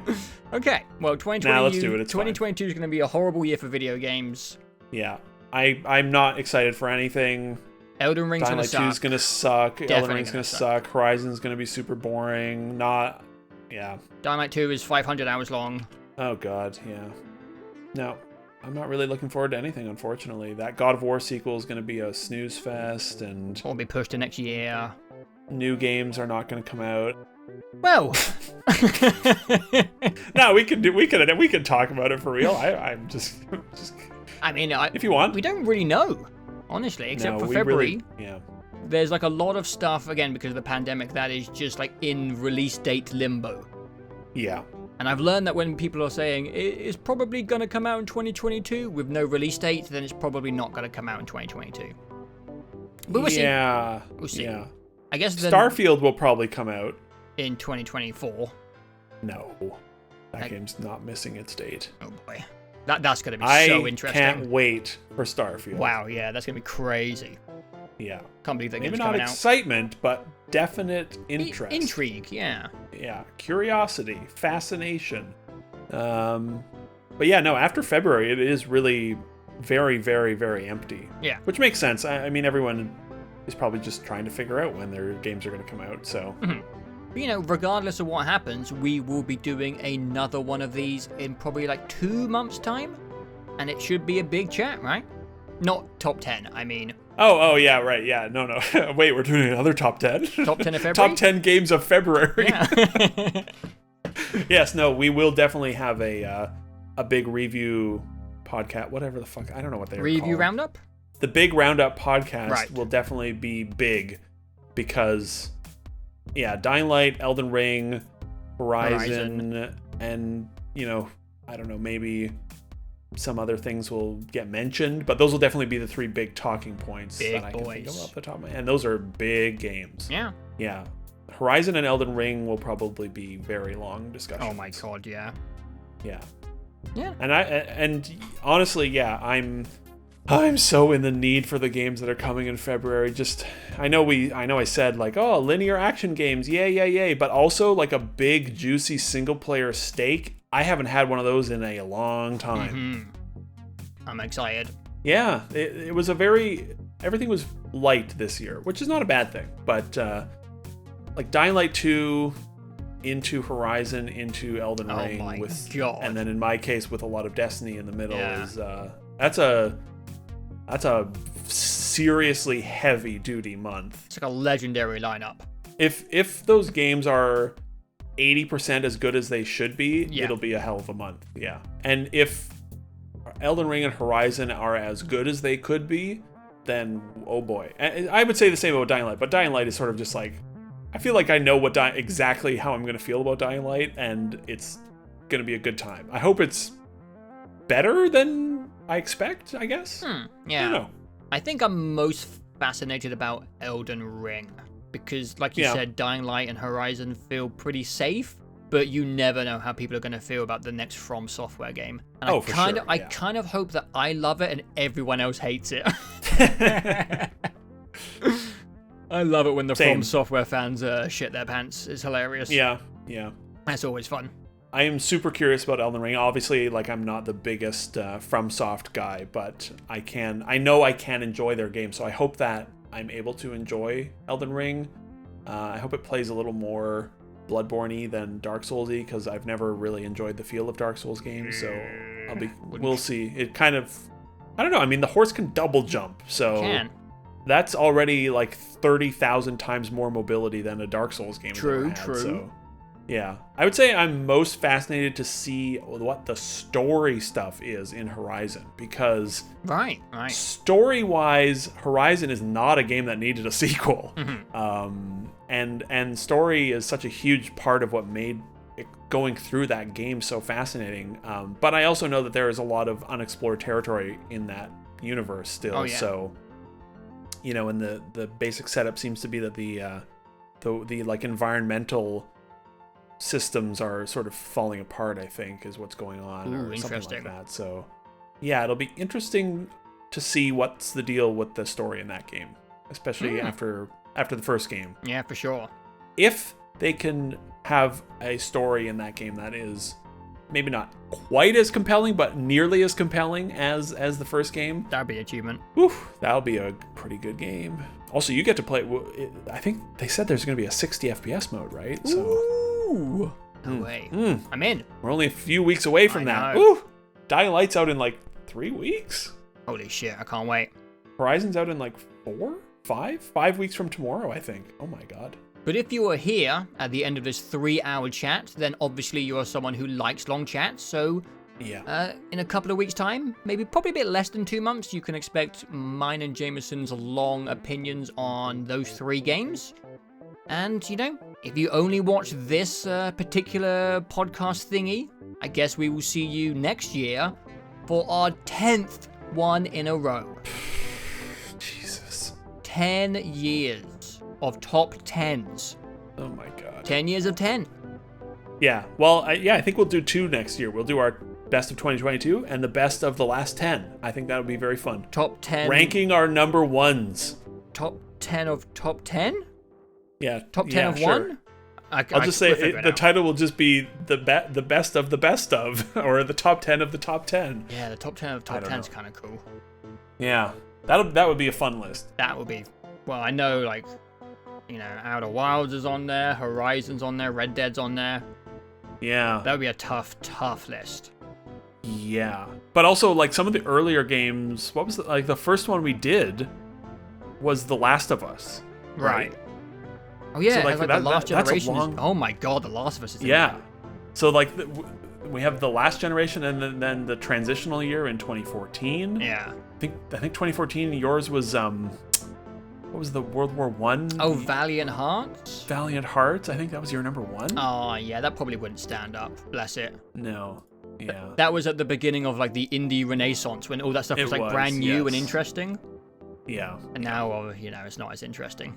Looking at the number 1s, man. Oh, jeez. Yeah, that'll be a fun list, actually. Yeah. That'll be a really fun list to make. That'd be tough.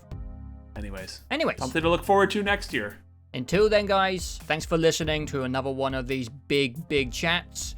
Let us know down below what your top 10 of 2021 was, what you're excited for in 2022. And apart from that, stay safe and all that stuff. Be good to each other, and we will see you next year for number 10.